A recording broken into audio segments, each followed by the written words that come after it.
பொங்கல் திருவிழாவுக்கு பொங்கல் வைப்பான், பொங்கலோ பொங்கல்னு கத்துவான். ஒரு ஜல்லிக்கட்டு பார்ப்போம், யாராவது எங்களுடைய பட்டிமன்றங்கள் டிவியில் நடக்கும் பார்ப்போம். அவ்வளோதான். தீபாவளிக்கு புது ட்ரெஸ்ஸு போடுவான், வேட்டு வெடிப்பான். பிறந்த நாளுக்கு கேக்கு வெட்டுவோம், ஒவ்வொருத்தர் வாயிலையும் ஊட்டி அந்த கிரீம் எடுத்து மூஞ்சியிலாம் அப்பி ஹாப்பி பர்த்டே டு யூன்னு பாடி பிறந்தநாள் திருவிழா அப்படி தான் முடியும். இந்த திருவிழாக்கள் எல்லாம் நமக்கு மனதுக்கு மகிழ்ச்சியை மட்டும்தான் தரும். ஆனால் புத்தக திருவிழா என்பது மனதிற்கு மகிழ்ச்சியை மட்டும் தராது, அது மனதினுடைய நிறைவான உணர்வுகள் அத்தனைக்கும் தீனி போடக்கூடிய விழா இந்த புத்தக திருவிழா. அதுவும் விழுப்புரத்தில் நடக்குது. விழுப்புரம்ங்கிற ஊருக்கு பெருமை சேர்த்த ஒரு அற்புதமான மனிதர் யார் என்றால் வி.சி. கணேசன் என்று எல்லோராலும் ஆரம்பத்தில் சொல்லப்பட்டு பிறகு நடிகர் திலகம் சிவாஜி கணேசன் என்ற பெயரை தாங்கிய விழுப்புரம் சின்னையா பிள்ளை கணேசன். அவருடைய வி.சி. கணேசனில் அடங்கியிருக்கிறது உங்கள் ஊர். உண்மையிலே அப்படி ஒரு நடிகனை உலகத்தில் வேறு எந்த இனமும் பெற்றதில்லை. அப்படி ஒரு அற்புதமான ஒரு நடிகன் அவர்தான் நடிகர் திலகம் சிவாஜி கணேசன்.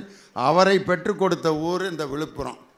காரணம், சிவபெருமான் எப்படி இருந்திருப்பாருன்னு நமக்கெல்லாம் இது வரைக்கும் நேரடியாக யாராவது பார்த்துருக்கோமா? சிவபெருமானை கோயிலில் பார்த்துருக்கோம், சாமி கும்பிட்டுருக்கான், அவ்வளோதான். அவர் எப்படி இருந்திருப்பார், அவங்க மனைவிக்கிட்ட எப்படி பேசியிருப்பார், அவர் எப்படி வாழ்ந்திருப்பாருன்னு யாராவது பார்த்துருக்கோமா? திருவிளையாடல் புராணம் படிச்சிருப்போம். ஆனால் அந்த சிவபெருமானையே நேரடியாக கொண்டு வந்து மக்களின் மனதில் சிவாஜி கணேசனை தான் இன்னும் நிறைய பேர் சிவபெருமானை நினச்சிக்கிட்டு இருக்காங்களே ஒழிய உண்மையான சிவனுடைய உருவம் நமக்கு மனசில் வராது. அப்படி அந்த இறைவனையே தன்னுடைய நடிப்பால் மக்கள் மனதில் பதிய வைத்தவர். அப்படிப்பட்ட ஒரு மாபெரும் நடிகன். அவருடைய நடிப்புக்கு வேறு உதாரணமே தேவையில்லை. அந்த திருவிளையாடல் புராணம்ங்கிற இலக்கியத்தை எத்தனை பேர் படிச்சிருக்கோம்னு தெரியாது. ஆனால் அந்த புராணத்தில் சொல்லப்பட்ட செய்திகளை அவருடைய நடிப்பினால் நம்ம எல்லாத்துக்கும் தெரிஞ்சிச்சு. அவருக்கு நக்கீரனுக்கு நடைபெறுகின்ற அந்த உரையாடலை பார்க்கணுமே, அடே அப்பா, யார் இந்த கிழவன் அப்படிம்பார். வந்தோன்ன அவன் இவன் என்ற ஏகவசனத்துடன் கேட்டால் பதில் கிடைக்காது, மரியாதையுடன் கேளுங்கள் அப்படிம்பார் யார்? நக்கீரன். உடனே அங்கம் புழுதிபட அறவாளை நெய்பூசி பங்கம் படபரண்டு கால் பரப்பி சங்கதனை கீர் கீரென அறுக்கும் நக்கீரனோ எம் கவியை ஆராய்ந்து சொல்லத்தக்கவன். உண்மையிலே சிவபெருமான் இப்படி பேசியிருப்பாரான்னு நமக்கே சந்தேகம். அந்த நக்கீரன் பதில் பேசுவார். சங்கருப்பதெங்கள் குலம், சங்கரனார் கேதுகுலம், சங்கை அறிந்துண்டு வாழ்வோம், அரணே உன்போல் இறந்துண்டு வாழ்வதில்லை. நக்கீரா, நன்றாக என்னை பார், நான் எழுதிய பாடல் குற்றமா? பெருசு விடவே விடாது. நீரே முக்கண் முதல்வனும் ஆகுக, நெற்றிக்கண் திறப்பினும் குற்றம் குற்றமேன வந்திருப்பது கடவுள் என்று தெரிந்தும் தமிழில் பிழையான பாட்டுக்கு பரிசு கொடுக்கக்கூடாது என்று இறைவனையே எதிர்த்து கேட்ட தமிழ் புலவன் நம்ம தமிழ்நாட்டில் நம்ம தாய்மொழியில் வாழ்ந்த புலவன் தான். அதில் குன்றக்குடி அடிகளார்ட்ட ஒரு கேள்வி கேட்டிருக்காங்க. வாதாடுறது மனித புலவன் நக்கீரன், அவரும் மனிதனா புலவனா வந்து தான் வாதாடிக்கிட்டு இருக்கார். வாதம் முற்றிய பிறகு மனுஷனாத்தானே அவர் வாதாடி இருக்கணும், எதுக்கு இறைவனா மாதிரி நெற்றிக்கண்ணை திறந்து அவரை எரித்தது தப்பு தானே, அவர் இறைவனா ஏன் மாறினார் தப்பு தானேன்னு அடிகளார்கிட்ட கேட்டிருக்காங்க. குன்றக்குடி அடிகளார் எது சொன்னாலும் பஞ்சாயத்தாயிருக்கான். ஆனால் அவர் எவ்வளவு அழகாக இலக்கிய நயத்தோடு சொன்னார் தெரியுமா பதில்? ஏன் சிவபெருமான் இறைவனாக மாறினார்னா, அவர் அது வரைக்கும் வாதம் பண்ணிக்கிட்டே தான் இருந்தார். பெண்களுக்கு இயற்கையில் கூந்தலுக்கு மனம் இல்லை அப்படிம்பார். ஈரேழு லோகத்தில் வாழ்கின்ற பெண்களுக்கும் அப்படித்தானே? ஆம், நான் அன்றாடம் கொண்டாடும் ஈசனின் மனைவி அன்னை உமையவள், அவளுடைய கூந்தலுக்கும் மனமில்லை அப்படிம்பார். தன்னுடைய ஒய்ஃபை பற்றி சொன்னோன்னே அவர் டென்ஷன் ஆகி அப்போ தான் நெற்றி கண்ணை ஓப்பன் பண்ணார். அது வரைக்கும் அவர் இறைவனாகவே மாறல. என்னைக்கு தன்னுடைய லைஃப் பார்ட்னர் மேலே அவர் கை வச்சாரோ இறைவனுக்கே தன்னுடைய ஒய்ஃப் மேலே ஒருத்தன் வந்து குற்றம் சொல்லும் பொழுது அவளுடைய கூந்தலுக்கு மனம் இல்லைன்னு சொன்னோன்னே சிவபெருமானுக்கு ஆத்திரம் வந்துச்சு. அப்படி அந்த சிவனை நமக்கு கொண்டு வந்த விழுப்புரம் சின்னையா பிள்ளை கணேசன், அவரை நினைக்கிறதுக்கு ஒரு அற்புதமான இடம் இந்த புத்தக திருவிழாவை தவிர வேறு எந்த இடமும் இருக்க முடியாது. இன்றைக்கி அருமையான ஒரு தலைப்பு, நிறைவான வாழ்விற்கு வழிகாட்டுவது அன்றைய இலக்கியமா இன்றைய இலக்கியமா? அது என்ன நிறைவான வாழ்க்கை? மனுஷனுக்கு நிறைவுங்கிறது வரவே வராது எப்பயுமே. ஒரு ஹோட்டலில் சாப்பிட்டு முடித்தோன்னே, சாப்பிட்டியா, நல்லா சாப்பிட்டியா, சாப்பிட்டேன், இட்லிக்கு பதிலாக தோசையை வாங்கி தின்றுருக்கலாம், அது என்னமோ கல் மாதிரி இப்படியா இட்லி இருக்கான் அப்படின்னு தான் சொல்லிக்கிட்டு வருவேன். இன்னும் யார் ரொம்ப கொடுமையான ஆள் தெரியுமா? கல்யாணம் முடிஞ்சு முதலிரவு அறைக்குள்ளே போகிறப்ப ஒரு நல்ல பொண்ணாக கூட பார்த்துருக்கலான்னு நினப்பான். பார்த்தீங்களா? அவன் தான் வாழ்க்கையில் நரகத்துக்குள்ளே போகிறான்னு அர்த்தம். கல்யாணத்தை முடிச்சுட்ட சாந்தி முகூர்த்தம் தொடங்க போகுது, அப்போவே சொன்னாங்க எங்கள் அத்தை மகளை கட்ட சொல்லி அப்படின்னு நினச்சிட்டான்னா அவனுக்கு நரகம் தொடங்கிருச்சுன்னு அர்த்தம். வீடு கட்டி முடிப்பேன், முடிக்கிற வரைக்கும் கொஞ்சம் நஞ்ச அநியாயமா. ஏன்னா ஒரு 50 பேர் வந்து நமக்கு யோசனை சொல்கிறதுக்குனே ஒரு குரூப் இருப்பாங்க. அதனால தான் வீடு கட்டுறதுக்கு முன்னால் ஒரு பெரிய தட்டி வச்சு மறைச்சி கட்டுறது. எதுக்கு தெரியுமா? கண் படுறதெல்லாம் கிடையாது, திஷ்டியும் கிடையாது, ஒன்றும் கிடையாது. இந்த போரையும் வர்றவங்களாம் வந்து யோசனை சொல்லுவாங்க தெரியுமா? அதுக்காகத்தான் இந்த தட்டியை போட்டு மறைக்கிறது. அவன் பாட்டு கட்டி முடித்து பாத்ரூம்லாம் கட்டி முடிச்சிட்டான். வந்தான் ஒருத்தன், பாத்ரூம் எந்த பக்கம் கட்டியிருக்கிய? கிழக்கையா? உன் ராசி என்ன, நட்சத்திரம் என்ன? கடக ராசியே ஆயிலிய நட்சத்திரம். படாது, கிழக்க கட்டப்படாது. ஓ ராசிக்கு நட்சத்திரத்துக்கும் கிழக்க பாத்ரூம் கட்டப்படாதுட்டு. ஏன்டா? கட்டிட்டேன்டா, 7.5 லட்சம் ரூபாய்க்கு டைல்ஸ் எல்லாம் வாங்கி ஒட்டிட்டேன், கட்டப்படாது, அவ்வளோதான் சொல்லிட்டேன். என்னடா ஆகும்? பெரிய உயிருக்கு ஆபத்து, அவ்வளோதான். ரேஷன் கார்டில் பார்த்தா இவன் பேர் தான் மேலே இருக்குது. அவன் எப்படி அந்த பாத்ரூமுக்கு போவான் வருவான்? யோசனை பண்ணி பாருங்களேன். அவன் நிம்மதி அந்த வீட்டை கட்டி முடிக்க முடியுமா? அந்த பாத்ரூமை பார்க்குறப்பெல்லாம் அவனுக்கு என்ன வரும்? ப்ரெஷர் இறங்கும். இன்றைக்கி நான் அந்த விழுப்புரத்தில் கேட்குறேன், அறிவார்ந்த அந்த சபையில் கேட்குறேன், பாத்ரூமு எந்த பக்கம் கட்டினாலும் நம்ம பாத்ரூமில் செய்ய வேண்டிய வேலையை தவிர வேறு ஏதாவது ஒரு வேலையை அங்கே பார்க்க முடியுமா? இல்லை எங்கிட்டு திரும்பி உட்காந்தாலும் எதுலேருந்து என்ன வரப்போகுதோ அதை தவிர வேறு ஏதாவது வரப்போகுதா யாருக்காது? இந்த பாத்ரூம்லாம் வராதுக்கு முன்னாடி விழுப்புரத்துலேருந்து முள்ளு செடிக்கிட்ட 50 பேர் உட்காந்துருப்பான் காலையில். அவன்லாம் வாஸ்து பார்த்தா உட்காந்து போனாங்க, அவன்லாம் உயிரோடு இல்லையாயா? என்ன காரணம்னா, நிறைவுங்கிறது ஒரு மனுஷனுக்கு வரவே வரல. யார் நிறைவான வாழ்க்கை என்று தன்னுடைய வாழ்க்கையை ஏற்றுக்கொள்கிறானோ அவன்தான் உண்மையான மகிழ்ச்சியான மனுஷன். எனக்கு வழுக்கத்தலை, இது தாண்டா எனக்கு அழகு அப்படின்னு தன்னுடைய வழுக்கை அப்படி தடவிக்கிட்டே கண்ணாடியில் பார்ப்பான் பார். முடி இருக்கவன்லாம் அவன் சொரிஞ்சிட்டு திரிகிறான். நமக்கு நல்லெண்ணெய் வச்சு குளிக்கணும்னா 1/2 கிராம் நல்லெண்ணெய் இருந்தால் போதும், இப்படி உச்சியில் வச்சு தடவுனா நான் பாட்டு குளிச்சுக்குவேன். தன் வழுக்கை தலையை அழகு என்று தானே ஏற்றுக்கொள்வது. ஓட்டப்பல் இருந்துச்சுன்னா அதை பார்த்துட்டு பரவாயில்ல, இந்த ஓட்டை தாண்டா நமக்கு அழகு. இருப்பதை கொண்டு சிறப்புடன் வாழும் இலக்கணம் எவன் பெற்றிருக்கிறானோ அவன்தான் வாழ்க்கையில் மகிழ்ச்சியான மனிதன். அதனால தான் நிறைவான வாழ்க்கைக்கு எது வழிகாட்டுகிறது? அன்றைய இலக்கியம், இன்றைய இலக்கியம். இலக்கியங்களில் பார்த்தீங்கன்னா நம்ம திருக்குறளை எடுத்துக்கங்க. கடவுளை பற்றி என்னென்ன அவருக்கு எத்தனை பேர் கொடுத்துருக்காரு தெரியுமா? அகர முதல எழுத்தெல்லாம் ஆதி பகவன் அப்படின்னு ஒரு பேர். கற்றதனால் ஆய பயனன் கொல் வாலறிவன், கடவுளுக்கு இன்னொரு பேர். மனத்துக்கண் மாசிலன் ஆதல் அனைத்தரன் ஆகுல நீர பிற, மனத்துக்கண் மாசிலன் ஆதல். அதே மாதிரி பிறவி பெருங்கடல் நீந்துவார் நீந்தாதார் இறைவனடி சேராதார். இறைவன் தெய்வத்தான் ஆகாதனினும் முயற்சி தன் மெய்வருத்த கூலி தரும். தெய்வம் அப்படின்னு தெய்வம், இறைவன், வாலறிவன், ஆதி பகவன், எத்தனை பேர். ஆனால் இதுவரைக்கும் எந்த மதத்தின் கடவுள் என்று திருக்குறளில் இதுவரைக்கும் அவர் இந்த மதத்தை தான் சொன்னார் என்று யாராவது சொல்ல முடியுமா?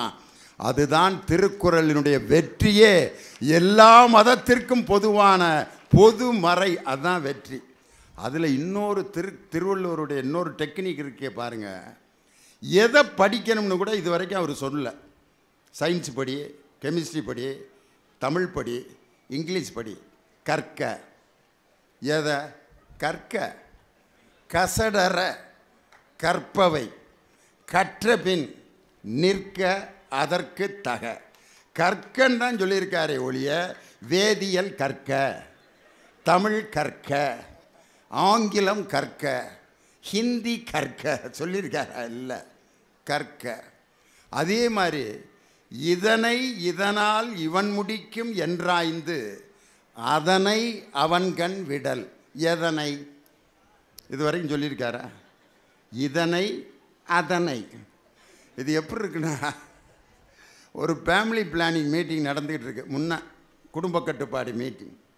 அப்போ கலெக்டர் வந்து குடும்ப கட்டுப்பாடு அதிகாரியை கூப்பிட்றாருங்க, வாயா ஃபேமிலி பிளானிங்கை பற்றி ஒரு 5 நிமிஷம் பேசு. நான் ஒன்றும் தயார் பண்ணிட்டு வரலைங்க, தயார் பண்ணல, அப்போ தான் அருமையாக பேசு அப்படின்னோன்னு அந்த குடும்ப கட்டுப்பாடு அதிகாரி ஒரு வரலாற்று சிறப்புமிக்க பேச்சு பேசினார். மாண்புமிகு ஆட்சித்தலைவர் அவர்களே, நான் இதை பற்றி ஒன்றும் இது பண்ண விரும்பலை. ஏன்னா இதை பற்றி நான் இது பண்ணுறதுனால நீங்கள்லாம் இது பண்ணாமல் இருந்துடவா போகிறீங்க. அதனால் நான் இதை பற்றி ரொம்ப இது பண்ணால் நீங்கள் ரொம்ப இதாகிருவீங்க. அதனால் நீங்கள் அந்த இதாக இருப்பீங்கள்ல, அப்போ அந்த இதை மட்டும் கொஞ்சம் இது பண்ணிக்கிட்டீங்கன்னா நாங்கள் எதுக்கு இதை பற்றி ரொம்ப இது பண்ண வேண்டியிருக்கு. அதனால் இதை பற்றி நான் ரொம்ப இது பண்ணிக்கிட்டு இருந்தேன்னா இவன் இதில் ரொம்ப இதாக இருப்பான் போல இருக்குன்னு என்னையை நீங்கள் ரொம்ப இதாக நினைப்பீங்க. அதனால் நீங்கள் இதை பற்றி ஒன்றும் இது பண்ண வேணாம், அந்த இதாக இருக்கிற நேரத்தில் கொஞ்சம் இதை மட்டும் இது பண்ணிக்கிங்க. அதனால் நான் இதை பற்றி இதோடு முடிச்சுக்கிறேன்னாரு. இப்போ நீங்கள்லாம் எதுக்கு கைதட்டினீங்க, எதுக்கு சிரிச்சிங்க? இப்போ உங்களுக்கு ஒவ்வொரு இதுக்கும் எது அப்படின்றது கண்டுபிடிச்சிட்டிங்க. இப்போ அதைத்தான் வள்ளுவர் இதனை இதனால் இவன் முடிக்கும் என்றாய்ந்து அதனை அவன்கண் விடல். எதனை சொல்லவே இல்லை. அதுதான் வள்ளுவத்தினுடைய மிகப்பெரிய வெற்றியே. அதுதான் அன்றைய இலக்கியந்தாயா மகிழ்ச்சி அப்படின்னு இவங்க. இந்த பக்கம் பார்த்தீங்கன்னா இன்றைய இலக்கியம், கடவுளுக்கு இன்றைய இலக்கியம் என்ன வரையறை கொடுக்குது. அண்ணா சொன்ன ஒரு வாக்கியமே போதும், இறைவன் என்றால் யார் அப்படிங்கிறதுக்கு. அண்ணாவின் ஒரு வாக்கியமே நவீன இலக்கியம் இல்லையா? ஏழையின் சிரிப்பில் இறைவனை காண்போம் என்று அண்ணா சொன்ன அந்த ஒரு வாக்கியம் எப்படிப்பட்ட ஒரு நவீன இலக்கியம். இந்த கடவுளுங்கிறவர்கிட்ட தான் எவ்வளவு பெட்டிஷனையாக போடுறோம் நம்ம. இந்த விழுப்புரத்தில் மட்டும் எம்புட்டு பெட்டிஷன் போட்டிருப்பீங்க. மகளுக்கு இன்ஜினியரிங் காலேஜில் இடம் கிடைக்கணும், கல்யாணம் பண்ணணும், இப்போ மாதமாக இருக்குது, நல்லா உள்ள பிறக்கணும், தலையில் கேன்சர் இருக்குது, அந்த ஆப்ரேஷன் நல்லபடியாக நடக்கணும், எங்கள் அப்பா சவிக்கம் இல்லாமல் இருக்கார், அவருக்கு சவிக்கம் இல்லாமல் போகணும், பிள்ளை நல்லா பிறக்கணும், ஓகாக வீடு கட்ட ஆரம்பிச்சிருக்கேன், வீடு. அப்போ இந்த இவ்வளவு பெட்டிஷனே அந்த கடவுள் வாங்கி அவர் ஒன்றொன்னா என்றைக்கு தான் கிளியர் பண்ணுவார். பாவம் பெட்டிஷன் மூட்டை பார்த்தீங்கன்னா பாவம். ஒருத்தர் நம்மள்கிட்ட வந்து ஒரு 5 பேர் தொடர்ந்து பிரச்சனையை சொல்லிக்கிட்டே இருந்தால் 6வது ஆள் வந்தோன்னா நம்ம எவ்வளவு டென்ஷன் ஆகும். ஒருத்தர் வந்து காலையிலேருந்து ஒரே பஞ்சாயத்தப்பா, ஏன் கேட்குற, வீட்டுக்காரமாக சரியில்லை, புள்ள சரியில்லை, படிக்கவும் மாட்டேன். சரி, இப்போ என் வீட்லேயும் அப்படி தான் இருக்குது, கொஞ்சம் போவேன் அப்படின்னா அடுத்தேன் வருவேன். சாப்பிட்டே அந்த ஹோட்டலில் என்ன தோசையாக கொடுத்தாங்க, கருமா பரிச்சு எழுதுகிற அட்டை மாதிரி திங்க அந்த சர்றா. இப்போ என்னடா அடுத்து இன்னொருத்தன் வந்து என்னையா இது, சரி வீடு கட்டலாம்ட்டு மணல் வாங்க போகிறேன், இன்னொருத்தனுக்கு கொடுத்துட்டேன், நான் எனக்கு மாட்டேன்ட்டாங்க, இன்னும் 1 மாதம் கழிச்சு தான் நான் வீடு கட்டினேன். இந்த 4வது பிரச்சனை வர்றதுக்குள்ளே அவன் மெண்டல் ஆயிடுவேன். ஒரு 5 பேர் தொடர்ந்து நம்மள்கிட்ட பிரச்சனையை சொன்னாலே நம்ம பைத்தியமாகிறமே. இந்த கடவுள் என்ன நிலைமைக்கு ஆளாயிருப்பாருன்னு யோசனை பண்ணி பாருங்கள். இவ்வளோ பேர் கொண்டு போய் பிரச்சனையை கொட்டுறோம். ஆனால் அந்த கடவுளை பற்றி வள்ளுவன் சொன்ன வாக்கியம், தெய்வத்தான் ஆகாது எனினும் முயற்சி தன் மெய்வருத்த கூலி தரும் அப்படின்னு. கடவுளால் ஆகாத காரியத்தை கூட முயற்சி செய்தால் நீ வெற்றி அடைவாய். இன்னொரு இடத்துல கடவுளை பற்றி என்ன சொல்கிறார் தெரியுமா? அடே அப்பா, இறந்தும் உயிர் வாழ்தல் வேண்டின் பறந்து கெடுக உலகை இயற்றியான்கிறார். பிச்சை எடுத்து தான் ஒருத்தன் வாழணுன்ற வாழ்க்கை இருந்தால் அவனை படைத்த இறைவனே செத்து ஒளியட்டும் சொன்ன ஒரு புலவன், தெய்வ புலவன் திருவள்ளுவர் தான். அருமையாக பேசுகிறதுக்கு 2 குரூப். அன்றைய இலக்கியத்தை பேசுகிறதுக்கு மரியாதைக்குரிய அருமை பேராசிரியர் முனைவர் விஜயகுமார், எஸ்ஏ கலை மற்றும் அறிவியல் கல்லூரியினுடைய தமிழ்துறை தலைவர். ரொம்ப கோபமாக பேசுவார். சில பேருடைய ஆற்றல் அப்படி தான். அன்பார்ந்த அனைவருக்கும் வணக்கம் அப்படின்னா வணக்கத்தையே ஏன் இந்த பாடுபடுத்துகிற அப்படின்னு வணக்கமே அப்படி தான் சொல்லுவார். அவரிடம் படித்த 2 மாணவர்கள் தான் உலக புகழ்பெற்ற செஸ் வீராங்கனை வீரன் பிரக்யானந்தா வைசாலி. 2 பேரும் இவருடைய மாணவர்கள். அந்த பக்கம் இருக்கார் தேவகோட்டை ராஜன். ஆஹா, இன்றைக்கி விழுப்புரம் மக்களுக்கு ஒரு பெரிய இசை விருந்து கிடைக்க போகுது. மைக்கே இல்லாமல் இங்கே பாடினார்னா திண்டிவனத்தில் இருக்கவே சைக்கிள் எடுத்துகிட்டு பரப்பிட்டுருவேன். அப்படி இருக்கும் குரல். சும்மா அழகாக பாடி பாடி பேசக்கூடிய ஆற்றல் மிக்க பேச்சாளர். தேவகோட்டையில் மாவட்ட நூலகத்தில் நூலகராக பணியாற்றி கொண்டிருக்கிறார். உங்கள் டிபார்ட்மெண்ட்டு தான். இந்த பக்கம் நவீன இலக்கியமே என்ற அணியில் பேசுவதற்கு என் அருமை தம்பி கவிஞர் இனியவன். எப்படிப்பட்ட திரைப்பட பாடல்கள் எழுதப்பட்டாலும் அதற்கு அருமையாக விளக்கம் கொடுக்கக்கூடிய ஆற்றல் உள்ள ஒரு அருமையான கவிஞர். உதாரணத்துக்கு பார்த்தீங்கன்னா, நீ இருக்கிறது ஓலக்கொட்டாயா, அந்த பாட்டுக்கு பொழிப்புறம் எழுதினாரியா. நீ இருக்கிறது ஓலக்கொட்டாயா, சும்மா நடக்கிறிய தவளை கட்டாயா, மஜாவா எனிக்கிறிய பஞ்சு முட்டாயா, ஆமாம் பஞ்சு முட்டாயா, தோஜாவா இருக்கிறேனே ஓமடியில் சாஞ்சு, சாஞ்சாவா இருக்கிறிய வாட்ரு பாக்கெட்டு மூஞ்சி, காஞ்ச மிளக போல நான் இருக்கிறேனே காஞ்சி, என் மனசை உசு புரிய உன் மீனை போல ஆஞ்சி, உன் மீனை போல ஆஞ்சி, உன் மீனை போல ஆஞ்சி. இந்த பாட்டுக்கு ஒரு விளக்கம் கொடுத்தாரு. முன்னால் உட்காந்துருந்தவங்க மயக்கம் போட்டாங்க. அப்படிப்பட்ட ஒரு கெட்டிக்காரரு. அதே நேரத்தில் நல்ல சிந்தனை மிகுந்த கருத்துக்களை பேசுகின்ற ஆற்றல். அவரோடு இணைந்து பேச வந்திருப்பவர் உங்கள் ஊருக்கு பக்கத்தில் இருக்கக்கூடிய கடலூரில் இருக்கும் அருமை தம்பி கடலூர் தணிகை வேலன். ராஜன் எப்படி பழைய பாட்டு பாடுவாரோ அவர் புதிய பாடல்களை பாடுவதில் ஆற்றல் மிக்க பாடகர், சிறந்த தொலைக்காட்சி தொகுப்பாளர், நல்ல குறும்பட இயக்குனர். அநீதின்னு ஒரு குறும்படத்தை இயக்கி அதில் என்னுடைய பையனை நடிக்க வச்சார். அவன் நல்லா படித்து எம்பிஏ பிடெக் எம்பிஏ படித்து ஒரு கம்பெனியில் 1 லட்ச ரூபா சம்பளம் வாங்கிட்டு இருந்தான். அவனை மேக்கப் போட்டு அந்த குறும்படத்தில் நடிக்க வச்சார். வேலை எழுதி கொடுத்துட்டு இப்போ நடிச்சுக்கிட்டு இருக்கான். என் மகனை நடிகனை மாற்றின பெருமைக்குரிய டைரக்டர் அவர் தான். இன்றைக்கி என் பையன் அழகிய கண்ணேன்னு ஒரு படத்தில் ஹீரோவாக நடிச்சிட்டான். உதயநிதி ஸ்டாலின் அவர்கள் கூட கண்ணை நம்பாதேன்னு ஒரு படம், விஜய் சேதுபதி கூட மாமனிதன் ஒரு படம், இப்போ டெலிவரி பாய் அப்படின்னு ஒரு படத்தில் ஷூட்டிங்கில் நடிச்சிட்ருக்கான். என் மகனை அவ்வளோ கஷ்டப்பட்டு படித்து இன்ஜினியர் ஆகி சம்பளம் வாங்கி என்னை கவனிப்பான்னு பார்த்தா என் மகனை நடிகனாக்கி அவனை வேறு லைனுக்கு திருப்பி விட்ட பெருமை கடலூர் தணிகை வேலனைத்தான் சாரும். அதை நான் ரொம்ப பாராட்டி தான் சொல்கிறேன், திட்டுறேன்னு நினைக்காத. என் மகனுக்கு இன்ஜினியராக இருந்தால் 1000 இன்ஜினியர்களில் ஒரு இன்ஜினியர் ஆகிருப்பான். ஆனால் ஒரு நடிகனாகி அவனை ஒரு நட்சத்திரமாக்க வேண்டும் என்ற உன்னுடைய முதல் முயற்சிக்கு என்னுடைய நன்றி. அருமையாக ரசித்து கேட்டுட்றீங்க. எவ்வளோ பேர் நிற்கிறீங்க பாருங்கள். நின்று கொண்டு இலக்கியம் கேட்கும் எங்களுடைய அன்பான விழுப்புரம் ரசிக பெருமக்களுக்கு என்னுடைய அன்பான வணக்கம். உண்மையிலே இதில் என்ன ஒரு பெரிய சந்தோஷம்னா, பெண்களெல்லாம் அமர்ந்து கொண்டு ஆண்களெல்லாம் நின்று கொண்டிருக்கிறீர்கள் பார்த்தீங்களா. இதுதான் தந்தை பெரியார் கண்ட ஒரு மிகப்பெரிய கனவு தான். ஒரு காலத்தில் பெண்கள் ஆம்பளை முன்னாடி உட்காரக்கூடாது. அப்படி உட்காந்தா அவ்வளோதான், பெரிய என்னமோ ஒரு பாவம் நடந்த மாதிரி. புருஷன் பேரை சொல்லக்கூடாதுயா. இன்னும் இருக்காங்க ஒரு குரூப்பு, அவங்க பேரெல்லாம் நாங்கள் சொல்கிறது இல்லைங்க. யார் சென்சருக்கு வந்த தாசில்தார்கிட்ட அவர் பேரெல்லாம் நாங்கள் சொல்ல மாட்டோம். உன் பேர் என்னம்மா? என் பேர் சின்னாயி. உங்கள் வீட்டுக்காரர் பேர் அதெல்லாம் நாங்கள் சொல்லக்கூடாது, சொன்னால் செத்து போயிடுவார்.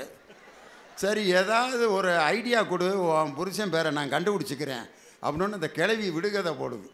இந்த ராத்திரியில் சோத்துக்கு வெளியே நின்று கேட்பானுங்கள்ல, அதையும் இந்த கோயிலில் பூச நேரத்தில் அடிப்பானுகள்ல, அது ரெண்டையும் சேர்த்துக்க. அதுதான் என் புருஷன் அங்கிச்சு. ராத்திரியில் சோத்துக்கு வெளியே நின்று கேட்குறதுக்கு பேர் பிச்சை, கோயிலில் பூச நேரத்தில் அடிக்கிறதுக்கு பேர் மணி.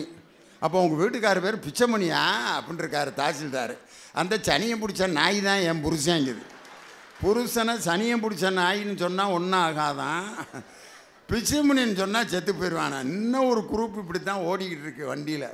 ஆனால் இன்றைக்கி பாருங்கள், இந்த நாட்டில் திராவிட மாடல் ஆட்சியில் எவ்வளோ பெரிய சாதனை. காவல்துறை என்பது ஏதோ ஆண்கள் மட்டும்தான் அந்த பணியை பார்க்க முடியும் என்ற நிலையை மாற்றி, என்னுடைய சகோதரி இன்றைக்கி காவல்துறையில் அந்த காக்கி பேண்ட் காக்கி சட்டை போட்டு எங்களுக்கு பாதுகாப்பையும் ஒரு பெண்ணால் கொடுக்க முடியும். பெண்ணை பாதுகாப்பதற்கு பல பேர் இருந்தாலும் பெண்ணால் இந்த சமுதாயத்தை பார்க்க முடியும் என்று பெண்களை காவல்துறையில் பணியேற்கலாம் என்ற ஜீவோல கையெழுத்து போட்டவர் முத்தமிழறிஞர் டாக்டர் கலைஞர் என்ற அந்த மிகப்பெரிய அரசியல் ஞானி. அதனால் அவங்கள பார்த்தோன்னே எனக்கு சந்தோஷமாக இருக்குது பார்க்குறதுக்கு. பேச்ச இன்னும் எழுதி முடிச்சிட்டியா இல்லையா?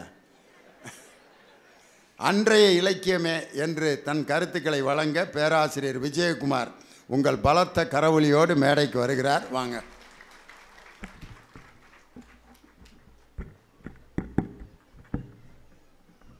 பாவலர்கள் பாலூட்ட பாண்டி பழம்பதியில் காவலர்கள் தாளாட்ட கற்ற மனங்களினும் தொட்டிலே அன்று துயின்று மிக வளர்ந்து பட்டுப்போல் நாவசைத்து பால் மழலை சொல்லி வந்த கட்டி தமிழே, கவிதை பெருஞ்சுவைய 8 திக்கும் எழில் வளர்த்த பூமகளே, தொட்டிலே கிடந்த என்னை தொல்காப்பியன் படுத்த கட்டிலே கிட என்ற கனிமகளே, கனிமணக்க பேசும் எங்கள் அண்ணன் அவையினிலே நடை பயில வந்திருக்கும் நான் உந்தன் இளைய மகன், உந்தன் பாதம் தொட்டு தொடங்குகிறேன். தூயவளே தமிழ் தாயே, வாழியணி பல்லாண்டு.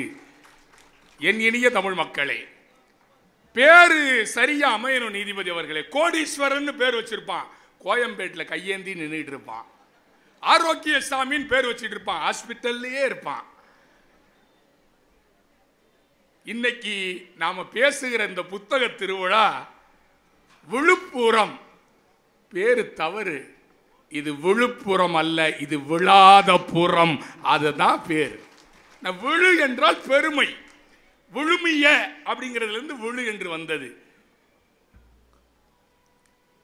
சந்தி பிழை போன்ற சந்ததி பிழை என்று பேசிக்கொண்டிருந்த சமூகத்திலே, அரவாணிகள் என்று ஒதுக்கி வைக்கப்பட்ட சமூகத்திலே அவர்களுக்கு கூத்தாண்டவர் கோவிலிலே திருவிழா நடத்தி முத்தமிழ் அறிஞர் தமிழின தலைவர் திருநங்கைகள் திருநம்பிகள் என்று பெயர் வைத்த அற்புதமான இந்த விழுப்புரம் மண்ணை தொட்டு வணங்கி புத்தகங்கள் லைட்டிங் ஃப்ரம் மெனி லேம்ப்ஸ் அப்படிங்கிற புத்தகத்தை வச்சு தான் அப்துல் கலாம் ஐயா மூர் மார்க்கெட்டில் 1960 அந்த புத்தகத்தை வாங்கி தன் வாழ்க்கையின் வெற்றி பயணமாக அந்த புத்தகத்தை சொல்றார். புத்தகத்தை பற்றி ஒருத்தன் அழகா சிந்திச்சான். படித்தாலும் புரியாத புத்தகம் பெண்ணுன்னு சொன்னான். படிக்க தவறிய புத்தகம் அப்பா, படிக்க விரும்புகிற புத்தகம் அம்மா, படித்ததும் பிடித்து போகிற புத்தகம் குழந்தைகள். ஆனால் எத்தனை படித்தாலும் நாம் தொலைக்கக்கூடாத புத்தகம் ஒன்று இருக்கிறது, அதுதான் வாழ்க்கை என்று ஒரு சிந்தனையை ஒரு கவிஞன் சொன்னான். நீதிபதி அவர்களே, நீதிபதி அவர்களே, இன்னைக்கு ஒரு அற்புதமான தலைப்பை கொடுத்திருக்கிற எங்க நீதிபதி சாதாரணமான ஐயாவா? திருவள்ளுவர் திருக்குறள் எழுதுவதற்கு துணை நின்றது எழுத்தாணி. திருவாரூர் ஆழித்தேர் கம்பீரமாய் வருவதற்கு துணை நிற்பது அச்சாணி. திரைப்படத்திலே கொடிகட்டி பறந்தது அன்சிகா மோத்வானி. திண்டுக்கல் என்றால் ஒன்று பிரியாணி, இன்னொன்று எங்க அண்ணன் லியோனி. வேற உதாரணமே உனக்கு கிடைக்கலையா? எங்கள் வீட்டுக்காரம்மா வேற வந்திருக்காங்க. இவர் பாட்டுக்கு திரைப்படத்தில் கன்சிகா மோத்வானி, பட்டிமன்றத்தில் திண்டுக்கல் லியோனி அப்படின்னா அவங்க என்ன நினைப்பாங்க? விஜயகுமாருக்கு ஏதோ மேட்ரு தெரியாமல் இந்த மேட்ரை சொல்லுவாரா? நான் பாட்டுக்கு நிம்மதியாக குடும்பம் நடத்திக்கிட்டு இருக்கேன், உனக்கு ஏயா இப்படி ஒரு உதாரணம்? தேமதுர தமிழோசையை உலகமெல்லாம் பரம்புகை செய்து கொண்டிருக்கின்ற நகைச்சுவை விஞ்ஞானி, நாடறிந்த நற்றமிழ் அறிஞர், பட்டிமன்ற குழந்தையை கண்டுபிடித்து தந்த காவல் நிலையம். இது ஓகே வாங்கண்ணா? இப்போ நல்லா இருக்கு. நீதிபதி அவர்களே, அற்புதமான ரசனைக்கு மத்தியிலே நல்ல தலைப்பு. அன்றைய இலக்கியமா இன்றைய இலக்கியமா? வாழ்வியல் நெறிகளை வற்புறுத்தி காட்டி எழுதப்பட்ட இலக்கியம் எதுன்னு கேட்டீங்க. அந்த கால இலக்கியம் தானே நீதிபதி அவர்களே. அதில் என்ன சந்தேகம்? உலகம் தட்டை என்று சிந்தித்துக் கொண்டிருந்தார்கள். காலப்போக்கிலே உலகம் உருண்டை என்று சிந்தித்துக் கொண்டிருந்தார்கள். அந்த காலத்திலே 2000 ஆண்டுகளுக்கு முன்னரே இந்த சிந்தனைகளை எல்லாம் முதலில் சிந்தித்த இனம் தமிழினம். திருவள்ளுவர் திருக்குறளிலே பூமி சூரியனை சுற்றி வருகிறது என்கிற சிந்தனை 3000 ஆண்டுகளுக்கு முன்னரே வள்ளுவனுக்கு இருந்தது. அன்றைய இலக்கியத்தை பாருங்கள். சுழன்றும் ஏர் பின்னது உலகம், அதனால் உழந்தும் உழவே தலை என்று உழவு தொழிலை சொன்ன இனம் நம் தமிழினம். ஏப்பா இனியவா, 2G 3G 4G 5G எத்தனை ஜி வந்தாலும் நமக்கு கஞ்சி ஊத்துவது விவசாயம் என்பதை அன்றைக்கே சொன்னாரே, அதுதான் அன்றைய இலக்கியம். இன்றைய இலக்கியம் எப்படி? அந்த காலத்து இலக்கியம் ஒரு 4 அடிகளை சொல்லுகிறேன். பிறப்பொக்கும் எல்லா உயிர்க்கும், அது அந்த காலத்து இலக்கியம். பிறப்பொக்கும் எல்லா உயிர்க்கும். இந்துவின் நிறம் காவியும் இல்லை, இஸ்லாமிய நிறம் பச்சையும் இல்லை, கிறிஸ்தவனின் நிறம் வெள்ளையும் இல்லை. யாரு மேல கீறினாலும் ரத்தம் மட்டும் ஒண்ணுதான் என்பதை அன்றைக்கே வள்ளுவரிடத்திலே இருந்து எடுத்துக்கொண்டான் பட்டுக்கோட்டை. அதாங்க அந்த யாதும் ஊரே யாவரும் கேளி, அது அன்றைய இலக்கியம். பிறப்பொக்கும் எல்லா உயிர்க்கும் அன்றைய இலக்கியம். சித்தர்களும் யோகிகளும் சிந்தனைகள் ஞானிகளும் புத்தரோடு இயேசுவும் காந்தியும் தான் வந்தாங்க. என்னென்னவோ சொன்னாங்க, எழுதி கூட வச்சாங்க. எல்லாம் தான் படிச்சீங்க, என்ன பண்ணி கிழிச்சீங்க என்று கோபப்படுகிறான் இந்த சமூகத்தை பார்த்து பட்டுக்கோட்டை. அற்புதமான விஷயங்கள்லாம் அன்னைக்கு அழகா சொன்னானே சார். மனுஷனுக்கு உதவி செய்ய போதும், கடவுளுக்கு உதவி செய்வது அப்புறம். அழகா சொன்னார் திருமூலர். திருமூலரின் திருமந்திரத்திலே கொட்டி கிடக்கிற கருத்துக்கள். படமாட கோவில் பகவர்க்கு ஒன்று ஈயில், நடமாட கோவில் அது நம்பர்க்கு அது ஆகா. நடமாட கோவில் நம்பர்க்கு ஒன்று ஈயில், படமாட கோவில் பகவர்க்கும் அதுதானே. மனுஷனுக்கு கொடுத்தா அது இறைவனுக்கு கொடுத்தது மாதிரி, இறைவனுக்கு கொடுப்பது மனிதனுக்கு கொடுப்பது ஆகாது என்று ஒரு சமத்துவத்தை, ஏழையின் சிரிப்பில் இறைவனை காண்போம் என்கிற சிந்தனையை திருமூலர் திருமந்திரத்திலே வைத்தாரே நீதிபதி அவர்களே. இன்னைக்கு பாருங்க, குண்டா இருந்தா கொலஸ்ட்ராலான்னு கேட்கிறேன், ஒல்லியா இருந்தா என்னப்பா சுகரா அப்படின்னு கேட்கிறான். கோபமா பேசுங்க, என்ன பிபியா அப்படின்னா, சரி ஒண்ணுமே இல்லைன்னு அமைதி உட்காந்து, மனசு சரியில்லையா அப்படி முன்னாடியும் போக விட மாட்டான், பின்னாடி வர விட மாட்டான். அதை தாங்க அன்றைக்கே அழகா சொன்னார். உடம்பார் அழியின் உயிரால் அழிவர், திடம்பட மெய்ஞானம் சேரவும் மாட்டார். உடம்பை வளர்க்கும் உபாயம் அறிந்தே உடம்பை வளர்த்தேன் உயிர் வளர்த்தேனே என்று சவுண்ட் மைண்ட் இன் சவுண்ட் பாடி என்று சொன்னது அன்றைய இலக்கியம் இல்லையா சார்? அப்துல் கலாமை உருவாக்குனது அன்றைய இலக்கியம் சார். அப்துல் கலாம் ஐயா ராமேஸ்வரத்தில் நடைப்பயிற்சி போறார். அரைக்கால் டவுசர் போட்டுக்கொண்டு சிறுவனாக இருந்த போது அந்த பறவையை பார்க்கிறார். ராமேஸ்வரம் வீதிகளிலே அந்த பறவை அழகா ஒரு லேண்டிங் ஆயிட்டு அப்படியே ஒரு மீனை கொத்திட்டு கடல்ல அப்படியே மேல பறந்து போகுது. இந்த சின்ன பையன் பார்க்கிறார் அப்துல் கலாம். பறவையை கண்டான், விமானம் படைத்தான், பாயும் மீன்களில் படகினை கண்டான், எதிரொலி கேட்டான், வானொலி படைத்தான். அன்னைக்கு நினைச்சார் நாம ஒரு பைலட் ஆகணும், பைலட் ஆகணும் நினைச்சார். பாத்தீங்களா? எண்ணியாங்கு எய்துப எண்ணியர் திண்ணியராக பெறின். பைலட்டுகளுக்கெல்லாம் தலைவர், முப்படைகளின் தலைவர் ஜனாதிபதி, பாரதத்தின் குடியரசுத் தலைவராகவே உயர்ந்தாரே. எண்ணியாங்கு எய்துப எண்ணியர் திண்ணியராக பெறுகிற குரல் தானே நீதிபதி அவர்களே. அன்னைக்கு காதல் எவ்வளவு அழகா சொன்னா, இன்னைக்கு சரியா சொல்லலையே.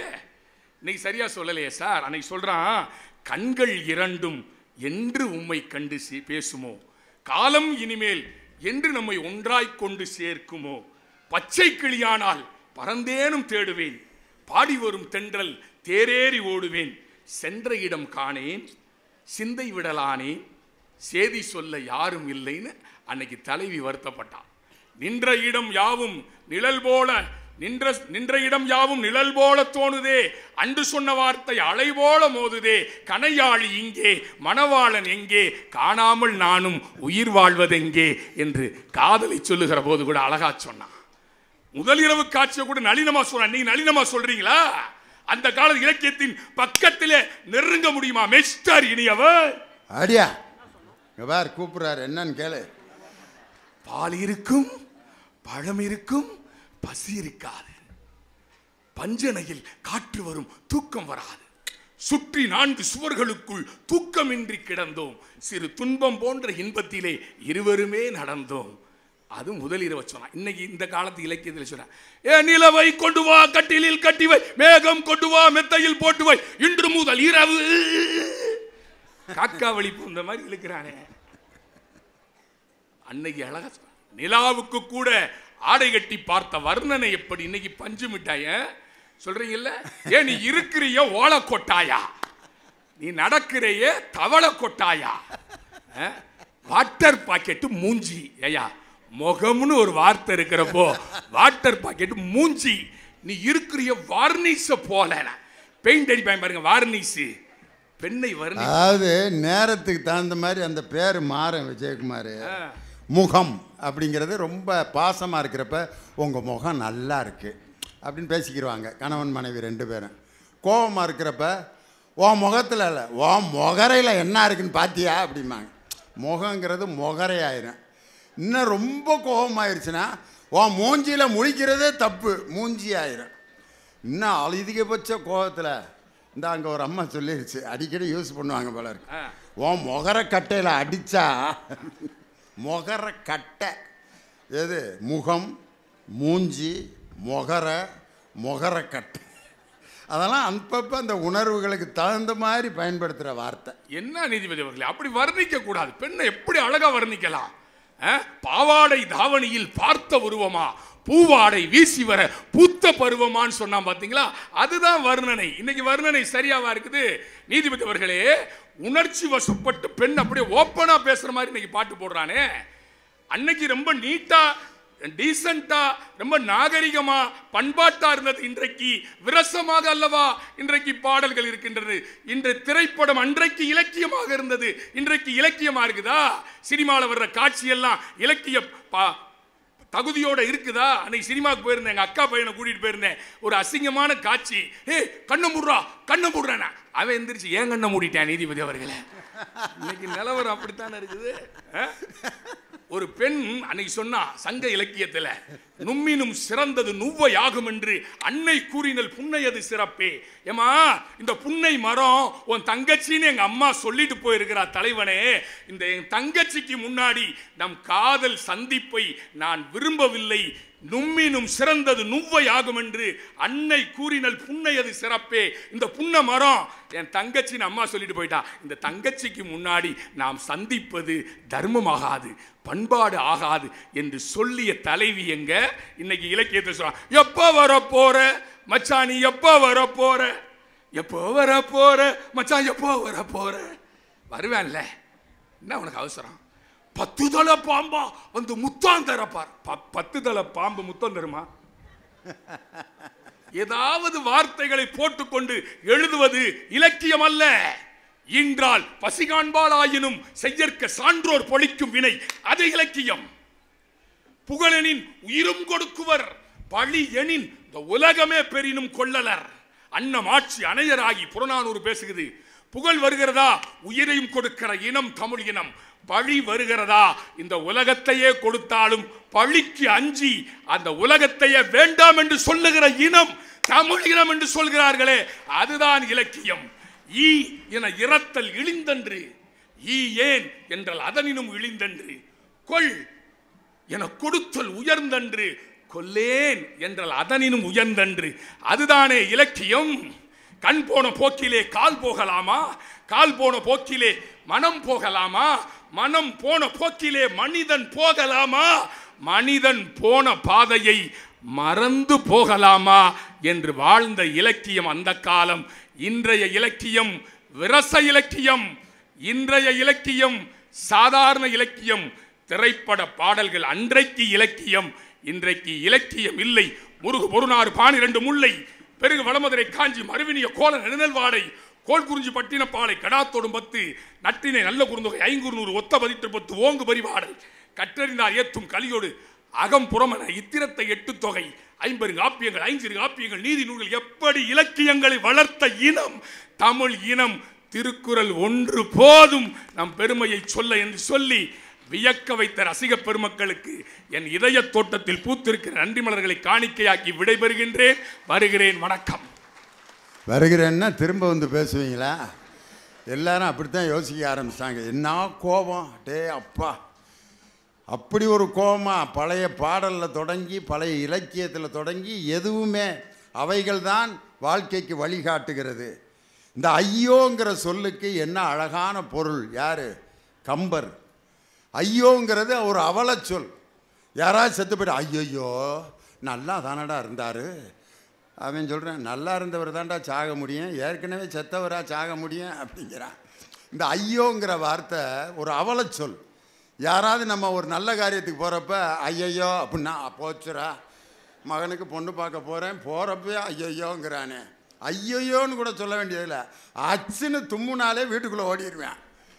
பொண்ணு பார்க்க போகலாமா, அப்போ ரொம்ப சந்தோஷம் கிளம்புறான் அப்படின்னா ஆச் அப்படின்னா விளங்கின மாதிரி தான். அவனுக்கு சளி பிடிச்சதுக்கும் உனக்கு பொண்ணு பார்க்க போகிறதுக்கு ஏதாவது சம்மந்தம் இருக்கா? அச்சுன்னு தும்முனதுக்கு. வீட்டை விட்டு வெளியே போகணுன்னு பூனை குறுக்கால வந்தால் உள்ளே ஓடி போய் ஒரு சம்பு தண்ணியை குடிக்கிறான். பூனைக்கும் அந்த சம்பு தண்ணிக்கு ஏதாவது சம்மந்தம் இருக்கா? பூனை குறுக்கால போனால் போகிற காரியம் விளங்காது. பூனை என்ன நினைக்குதுன்னா, இவன் முறையில் நம்ம முழிச்சிட்டு போகிறோமே, நம்ம எந்த பஸ்ஸில் அடிபட்டு சாக போகிறோமோன்னு அது நினச்சிட்டு போகுது.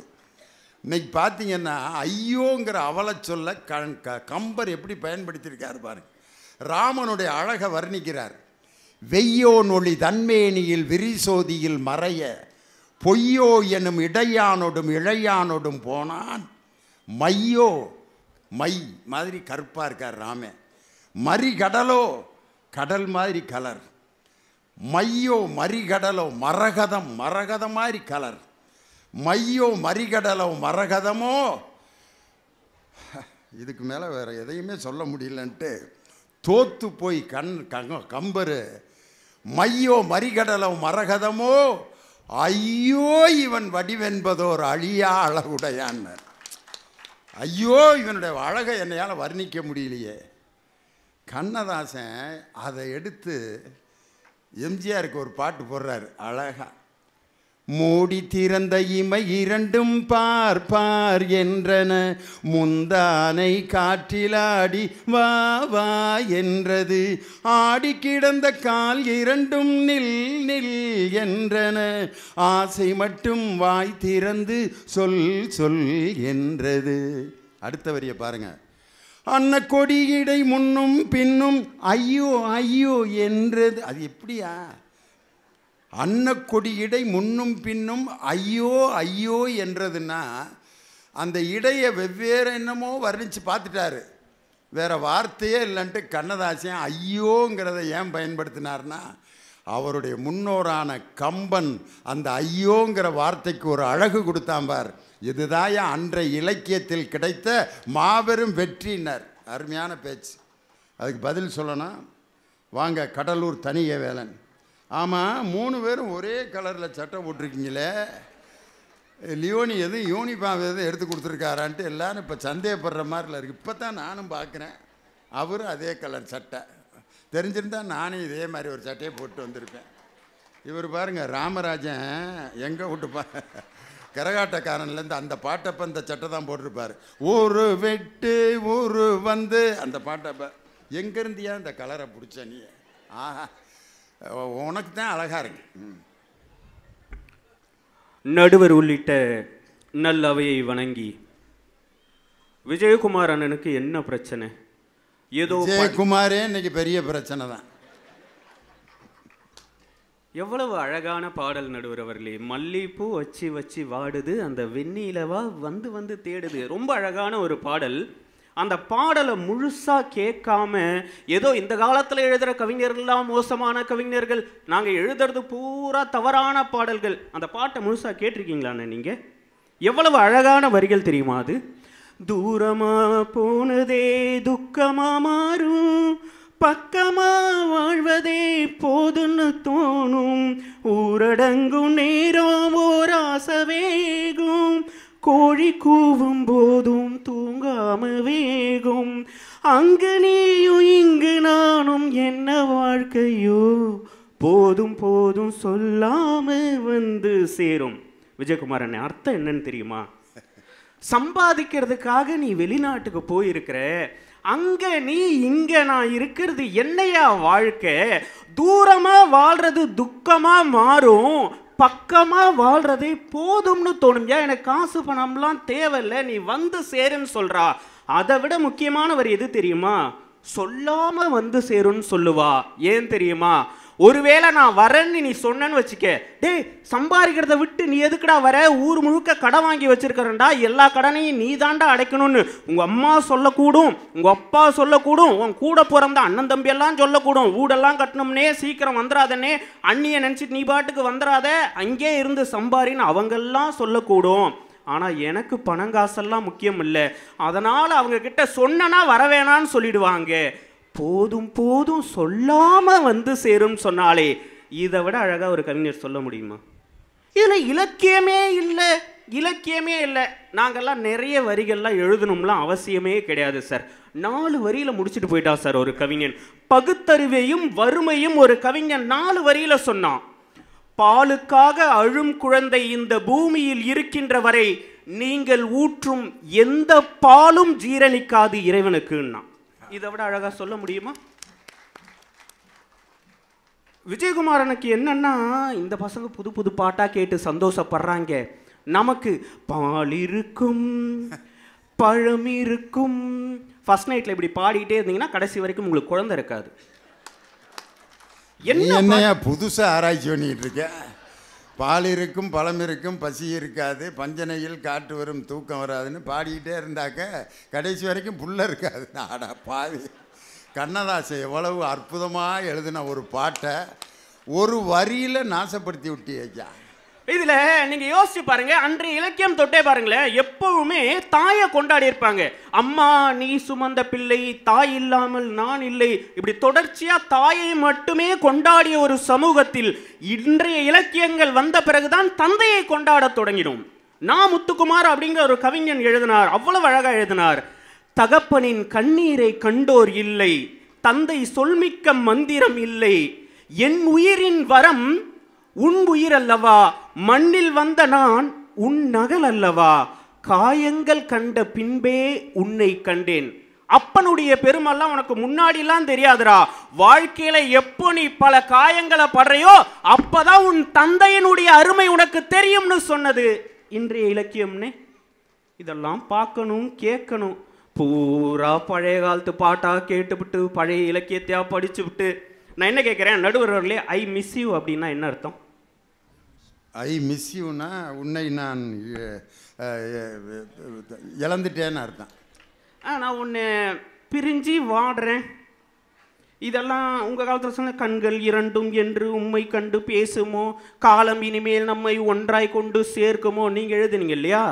அதையெல்லாம் தாண்டி இன்றைய இலக்கியத்தில் ஒரு கவிஞன் எழுதினா, எவ்வளோ அழகாக எழுதினா தெரியுமா? 2 லைனில் எழுதிட்டு போயிட்டாயா. வைதேகி காத்திருந்தால்னு ஒரு படம் 2 லைனில் எழுதினான். அம்மாடி நீதான் இல்லாத நானும், வெண்மேகம் வந்து நீந்தாத வானம், தாங்காத ஏக்கம் போதும் போதும், ராசாத்தி ஒன்ன காணாத நெஞ்சு காத்தாடி போலாடுது. இப்படி ஒரு வரி எழுதியிருக்கீங்களா நீங்கள்? இன்னும் 2 வரியை சேர்த்து பாடுக்கு தனிய வேலை. பொழுதாகி போச்சு விளக்கேத்தியாச்சு, பொன்மான ஒன்று தேடுது, ராசாத்தி ஒன்று காணாத நெஞ்சு காத்தாடி போலாடுது, கண்ணுக்கொரு வண்ண கிளி காதுக்கொரு காண குயில், நெஞ்சுக்கொரு வஞ்சி கொடி நீதானம்மா, அத்தை மகளோ மாமன் மகளோ. எவ்வளவு அழகான பாடல் நடுவில். இதெல்லாம் கேட்காம நீங்க யோசிச்சு பாருங்க, சமூக அக்கறையே இன்றைய கவிஞர்களுக்கு இல்லை அப்படின்னு எங்கள் மீது ஒரு மிகப்பெரிய குற்றச்சாட்டு இருக்குது. அப்படியா நாங்க இருக்கோம்? நான் முத்துக்குமார் தான் சார் எழுதினாரு.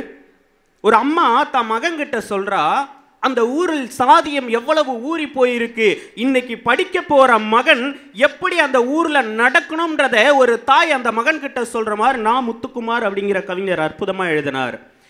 எவ்வளவு புழுக்கமாக இருந்தாலும் பரவாயில்லை, எவ்வளவு புழுக்கமாக இருந்தாலும் பரவாயில்லை, பூட்ஸை அணிந்து கொள். எவ்வளவு நேரமானாலும் மேலத்தெரு வழியாக பள்ளிக்கு போ, அங்குதான் காலணி அணிந்ததற்காக உன் தகப்பனை கட்டி வைத்து அடித்தார்கள் அப்படின்னு சொல்றார்.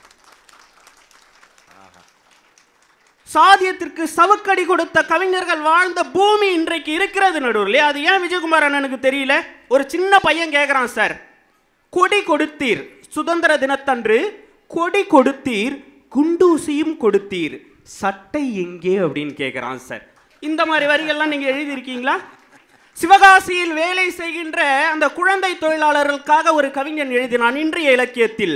தீப்பெட்டியை திறந்து பார்த்தேன், தீப்பெட்டியை திறந்து பார்த்தேன், அத்தனையும் பிஞ்சு விரல்கள்னு எழுதி வச்சிருந்தான் சார்.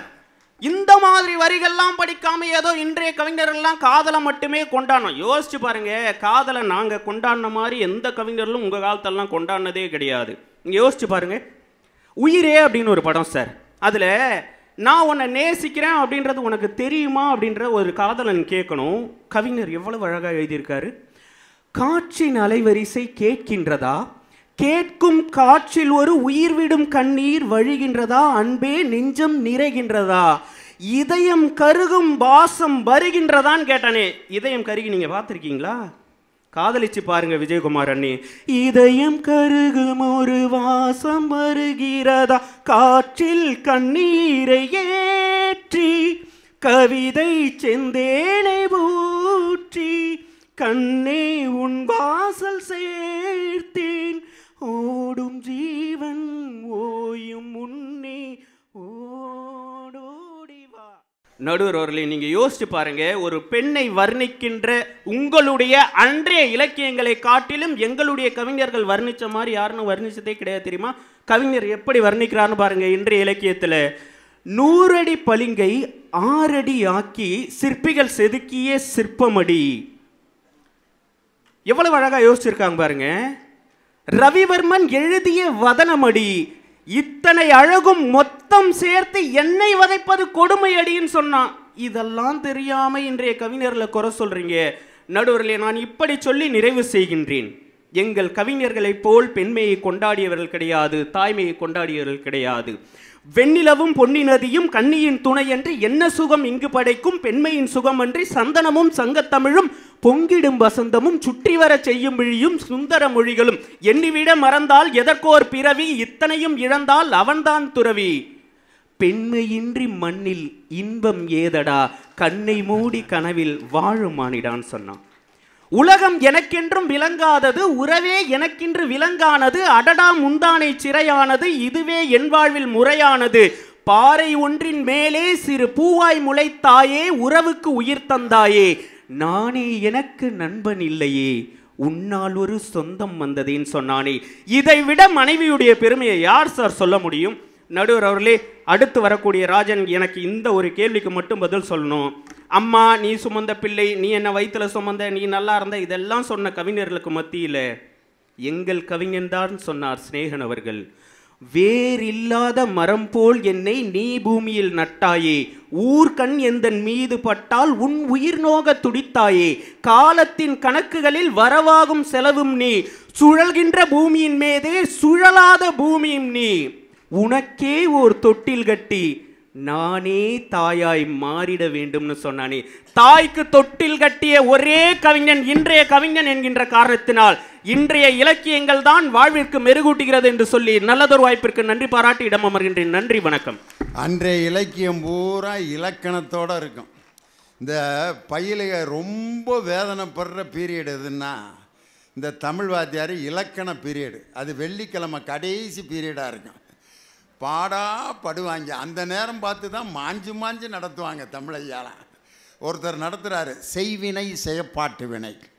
செய்வினை, ராமன் மாம்பழம் தின்றான், மாம்பழம் ராமனால் தின்னப்பட்டது, செயப்பாட்டு வினை அப்படின்னு நடத்தி பயங்கர உதாரணங்கள்லாம் சொல்லி முடிச்சுட்டு பரீட்சை வைக்கிறாரு. ஆஃபலி பரீட்சை. செய்வினை செயப்பாட்டு வினை எடுத்துக்காட்டுகளுடன் விளக்கு. மறந்துட்டேன், ஆனால் அவனுக்கு தெரிஞ்ச செய்வினையை எழுதிட்டேன். செய்வினை அண்டர்லைன் பண்ணி, ஒருவருக்கு யாரையாவது பிடிக்கவில்லை என்று சொன்னால் அவர் வீட்டு வாசலில் கயிறு, தாயத்து போன்றவைகளை புதைத்து வைத்து அவர் கை கால்களை விளங்காமல் செய்கின்ற வினை செய்வினை. இதோடு விட்டுருந்தா பரவாயில்ல.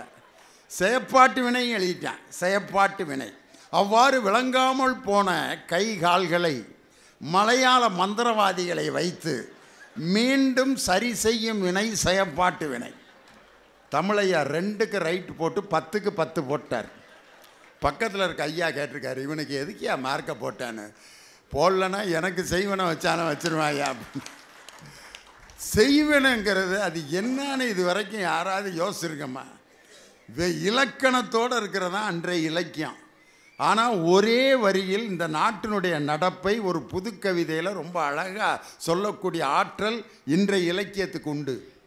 முத்தமிழறிஞர் டாக்டர் கலைஞர் ஒரு கல்லூரியில் போய் கணக்கு பாடத்தை தொடங்கி வைக்கிறார். அந்த கணக்கு பாடத்தை தொடங்கி வைக்கணும்னா எல்லோரும் என்னை கூப்பிட்டா என்ன செய்வேன்? கணக்கு 3 வகைப்படும்: இயல் கணிதம், எண் கணிதம், வரைபட கணிதம். பயில்கள்லாம் வேறு ஆளே கிடைக்கலன்னு இந்த ஆளை எதுக்கடா கூட்டி வந்தீங்க அம்மா? தலைவர் போய் எப்படி அந்த கணக்கு பாடத்தை தொடங்கி வச்சார்னா, 20 18 கூட்டி சொல்லுதல் மனக்கணக்கு, 20 18 கூட்டி செல்லுதல் காதல் கணக்கு, செட்டியார் சீமையிலே அட்டியின்றி கொடுப்பது வட்டி கணக்கு, மந்தையிலே போடாதே ஓட்டு கணக்கு, அடுக்கலையில் பாவையர்தம் கறிக்கோட்டால் கிழிப்பது பால் கணக்கு, தயிர் கணக்கு, மோர் கணக்கு. இப்படி எத்தனையோ கணக்குகள் இருக்க வாழ்க்கை கணக்கை தவறாக போடாமல் நெறியாக போடுவதற்கு கணக்கு பாடம் எடுத்து படிப்பீர். என்னையா அது? கம்பர் என்ன, இளங்கோ என்ன, மிகப்பெரிய அந்த அறிஞர்களெல்லாம் சாதிக்க முடியாத கணக்குங்கிறதுல எவ்வளோ பெரிய பரவசத்தை உண்டு பண்ணார். இதுதான் இன்றைய இலக்கியம். அருமையாக பேசினார் தனிகவேல். இன்றைக்கி இருக்கிற பாட்டுகள், அடே அப்பா, இன்றைக்கி தமிழனுக்கு என்ன ஒரு மாபெரும் பெருமை தெரியுமா? சாதாரண தேனி மாவட்டத்தில் பண்ணப்புறம்ங்கிற கிராமத்தில் ஒரு ஏழை குடும்பத்தில் பிறந்த சின்ராசு என்ற அந்த பிச்சமுத்து நேற்று லண்டனில் சிம்பொனி இசையை அமைத்து நம்மை ஆட்சி செய்தவர்களுக்கு இசையமைத்து காட்டிவிட்டு மேஸ்ட்ரோ என்ற பட்டத்தோடு திரும்பி வந்துக்கிட்டு இருக்கார். இளையராஜாவுக்கு தமிழும் இங்கிலீஷ் கூட அவ்வளவா தெரியாது. ஆனால் சிம்பொனி இசையை அவரால் அமைக்க முடியுது. அவருக்கு ஹிந்தி தெரியாது. லண்டனில் போய் சிம்பொனி இசையை ஒரு தமிழனால் அமைக்க முடியுதுன்னா அவருக்கு ஹிந்தி தெரியாது, இங்கிலீஷும் தமிழும் மட்டும்தான் தெரியும். போய் இசை அமைக்கலையா? இளையராஜா 80 வயசில் இன்னும் பாடிக்கிட்டு இருக்காரியா? தினந்தனமோ ஓ நினப்பு வளைக்கிறதே என்ன தொலைக்கிறதே, கனங்கனமோ என்னை இழுத்து படுத்துற பாடு பொறுக்கலையே, வெளியே வரவும் வழியில்லை, உள்ளுக்குள்ள துடிப்பும் கணக்கில்லை, தினந்தனமும் ஓ நினப்பு. அடே அப்பா, இப்படி பாட்டெலாம் கேளுங்க. இன்னும் போய் அந்த பழைய பாட்டுகளே கேட்டுக்கிட்டு இருக்கிறதா உட்காந்து கோவப்பட்டார் தனியவேல். அதுக்கு பதில் சொல்லணும். அன்றைய இலக்கியமே என்ற அணிக்கு அணி சேர்க்க தேவகோட்டை ராஜன் இசை முழங்க உங்கள் முன்னால் பலத்த கரவொலியோடு வருகிறார். வாங்க. Hello hello. என்னை ஒரு நூலகர் என்று அறிமுகப்படுத்தினால இந்த புஸ்தகத்தினுடைய பெருமையை சொல்லாமல் தொடங்கினால் நான் செய்கிற பணிக்கு துரோகம் என்கிற காரணத்தினாலே புஸ்தகத்தின் பெருமையோடு தொடங்க ஆசைப்படுகிறேன். கோவில் என்பதும் ஆலயமே, குடும்பம் என்பதும் ஆலயமே, புத்தகம் என்பதும் ஆலயமே, வாசிப்பு வாழ்க்கையில் அவசியமே, கோவில் என்பதும் ஆலயமே, குடும்பம் என்பதும் ஆலயமே, புத்தகம் என்பதும் ஆலயமே, வாசிப்பு வாழ்க்கையில் அவசியமே. வாசிப்போம், வாசிப்பை நேசிப்போம். உலக அறிவுகள் ஒன்றாய் குவிந்து கிடக்குது நன்றாய். உலக அறிவுகள் ஒன்றாய் குவிந்து கிடக்குது நன்றாய். படித்து பயன் பெற வேண்டும், படித்து பயன் பெற வேண்டும், பாரில் உயர்ந்திட வேண்டும். கோவில் என்பதும் ஆலயமே, குடும்பம் என்பதும் ஆலயமே, புஸ்தகம் என்பதும் ஆலயமே, வாசிப்பு வாழ்க்கையில் அவசியமே.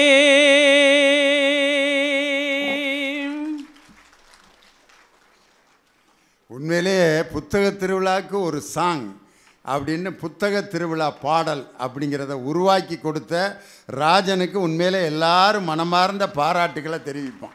ஆஹா,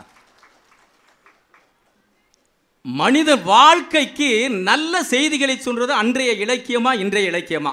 ஆனால் தணிகவேலு பதில் சொன்னார். பதிலாம் சொல்லிக்கிட்டு இருந்தோம்னா எனக்கு நேரம் பத்தாதுங்கிறதுனால நேரடியா மகாபாரதத்தில் ஒரு செய்தி வரும். உண்மையான ஒரு நண்பனை ஒரு நண்பன் அவனை ஜெயிக்கணும்னு நினைக்கக்கூடாதான். உயிர் நண்பனிடம் தோற்பதுதான் ஒரு உண்மையான நண்பனுக்கு வெற்றி என்பதை மிக அற்புதமாக சொல்வார். ஏன் தெரியுமா? அந்த மகாபாரதத்தில் பாருங்களேன், யார் தெரியுமா? துரியோதனன் கர்ணன் எவ்வளவு பெரிய வீரன், ஆனா அவன் துரியோதனுடைய அன்புக்கு கட்டுப்பட்டு அவனை அன்புக்குள்ளே அடைக்கலமாக தோற்று நிற்பான். ஏன் தெரியுமா? துரியோதனுடைய மனைவி அந்த இடையில கை வச்சு இந்த கர்ணன் கை வைக்கிறத கூட பார்த்துட்ட துரியோதனன் மனம் கலங்காமல் சொல்லுவான், கோர்க்க வேண்டிய பாசிகள் சிதறி கெடுக்கிறது, நீ பயப்படாத கர்ணா, நீ நினைக்கிற இடத்துல நான் இல்லை, அந்த பாசிகளை எடுக்கவோ கோர்க்கவோ என்று நட்புக்கு உச்சத்தை சொல்லி தந்தவன் துரியோதனன். அந்த நட்பை ஒரு மனுஷன் ஜெயிக்கவே கூடாதான். அதை சொல்லி தந்தான் பாருங்க. நான் பாடுற பாட்டில் கடைசி 2 வரியில நட்பு கிட்ட எப்படி அடைக்கலமாகறான் கர்ணன் சொல்லியிருப்பாங்க. எப்படி தெரியுமா? ஆட்டுவித்தாள் யாரொருவர் ஆடாதாரே கண்ணா, ஆட்டுவித்தாள் யாரொருவர் ஆடாதாரே கண்ணா, ஆசையெனும் தொட்டிலே ஆடாதாரே கண்ணா.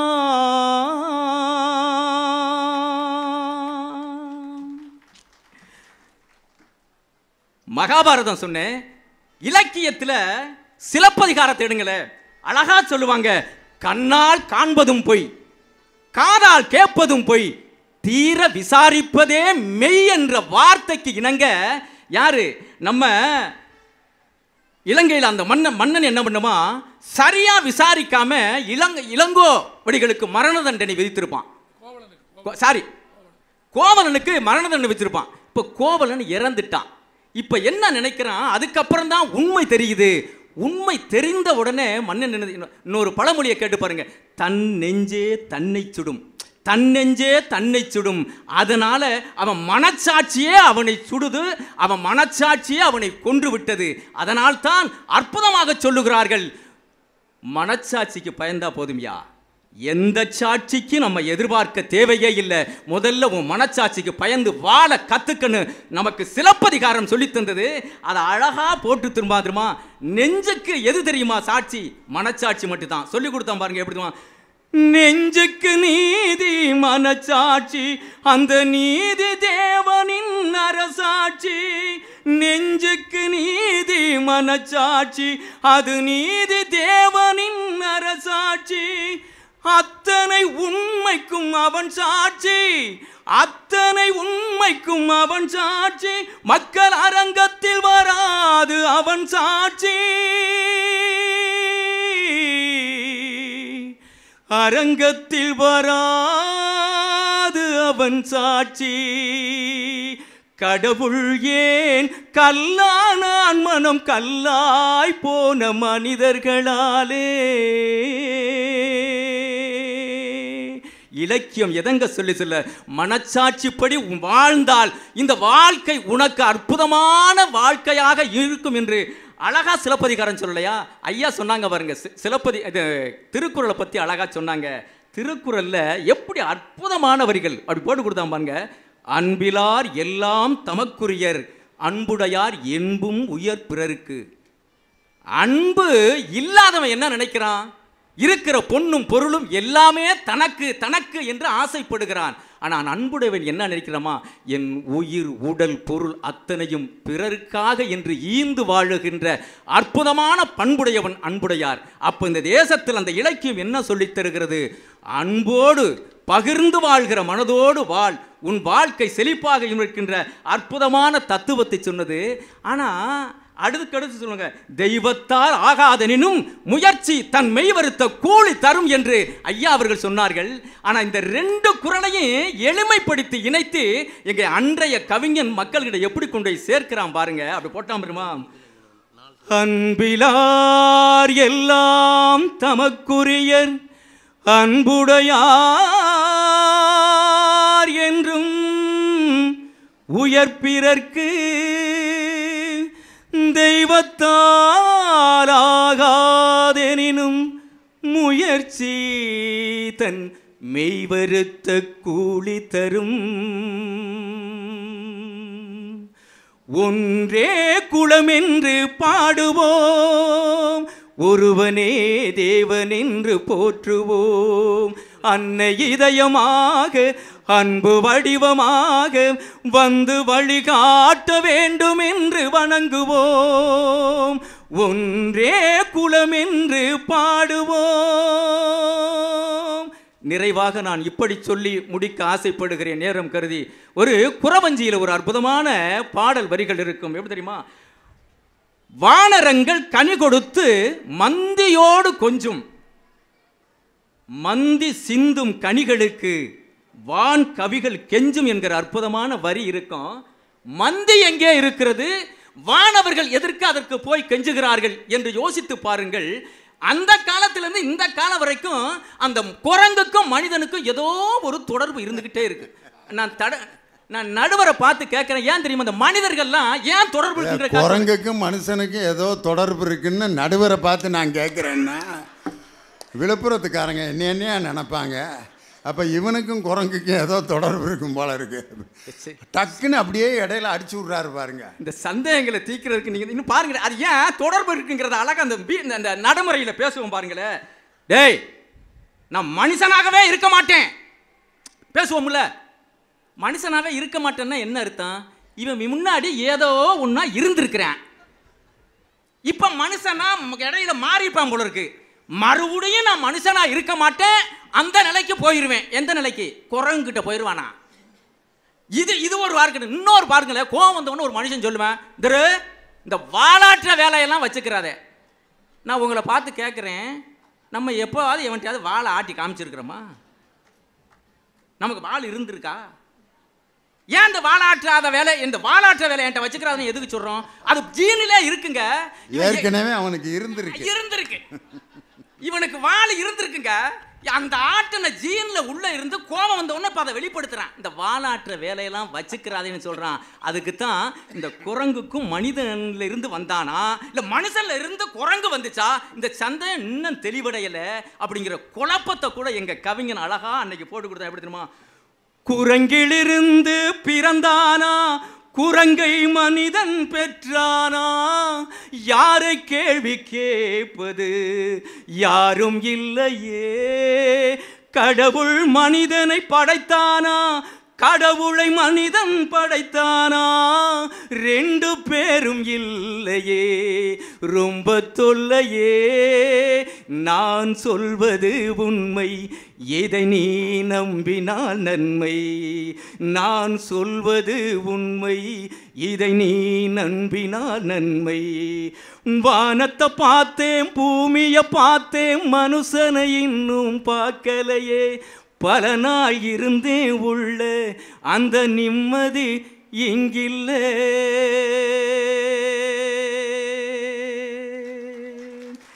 என்று சொல்லி தந்த வாய்ப்புக்கு நன்றி கூறி வாழ்க்கை பயணத்தில் வழிநெடுக கூட வருவது நமக்கு வழிகாட்டுவதும் அன்றைய இலக்கியங்களே என்று சொல்லி தந்த வாய்ப்புக்கு நன்றி கூறி பிரியா விடைபெறுகிறேன். அன்புடன் ராஜன். ஆஹா, ஒரு இழுவை முடிச்சாரு பாருங்க. வானத்தை பார்த்தேன், பூமியை பார்த்தேன், மனுஷனை இன்னும் பார்க்கலையே. விழுப்புரத்துலேருந்து தேவகோட்டை வரைக்கும் போய் அப்புறம்தான் முடித்தார். என்ன குரல், என்ன பாட்டு, அடாடா. அந்த காலத்து ஆட்களுடைய வாழ்க்கையெல்லாம் இன்றைக்கி நம்மளால் நினச்சாவது பார்க்க முடியுமா? எங்கள் தாத்தா பாட்டி ஃபோட்டோ வீட்டில் இருக்கான். தாத்தா உட்காந்துருப்பார் நாற்காலியில், பாட்டி 5 அடி தள்ளி இப்படி நிற்கும். ஃபோட்டோவில் 5 அடி தள்ளி நிற்கிது. ஆனால் 16 பிள்ளைங்க 2 பேருக்கும். ஃபோட்டோவில் என்னமோ அவருக்கும் இதுக்கும் சம்மந்தமே இல்லாத மாதிரி தான் இப்படி நிற்கும். 16 பிள்ளைங்க. தாத்தாவை கேட்டேன், எப்படி தாத்தா? எல்லாம் ஆண்டையும் பார்த்து கொடுத்தாதான், நான் என்ன ஒன்றுங்கிறாரு. நான் சின்ன பிள்ளையில் நம்பிட்டேன், ஏதோ கோயிலில் போய் வருஷம் ஒவ்வொரு பிள்ளையாக வாங்கிட்டு வந்திருப்பாராக்குன்னு. இப்போ நினைக்கிறேன் கிழமை எவ்வளோ பயங்கரமான ஆளாக இருந்திருக்காருன்னு. அன்னைக்கு பாட்டியை கேட்டால், எப்படி பாட்டி? இப்போ நான் பூரா நான் பெற்றதுரா, என்ன கடையிலே அவை வாங்க முடியும்? இவன் ஒருத்தன். ஏன் பாட்டி 16ஓட நிப்பாட்டிட்டேன், அதுக்கப்புறம் உங்கள் தாத்தா பரமாக்கு போயிட்டாரு, நானா என்ன பண்ண முடியும் அப்படிங்குது. இந்த பார்த்தீங்கன்னா அன்றைக்கி ஏன் 16 பிள்ளை? அன்றைக்கி ஒரு என்டர்டெயின்மெண்ட்டும் கிடையாது.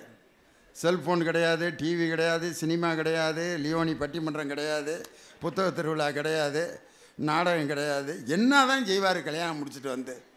அந்த பாட்டி அங்கே நான் உட்காந்துருக்கேன். எவ்வளோ நேரம் தான் சும்மாவே உட்காந்துருப்பார்.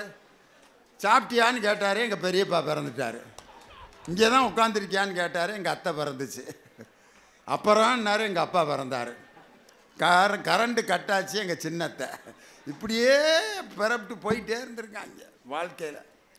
இதைத்தான் பாரதி சொன்னால், எந்தையும் தாயும் மகிழ்ந்து குலாவி இருந்ததும் இந்நாடே, அவள் சிந்தையில் 1000 ஆண்டுகள் வளர்ந்து சிறந்ததும் இந்நாடேன். பேசாமல் அது மாதிரியே நம்ம மக்களை விட்டுருக்கலாம்.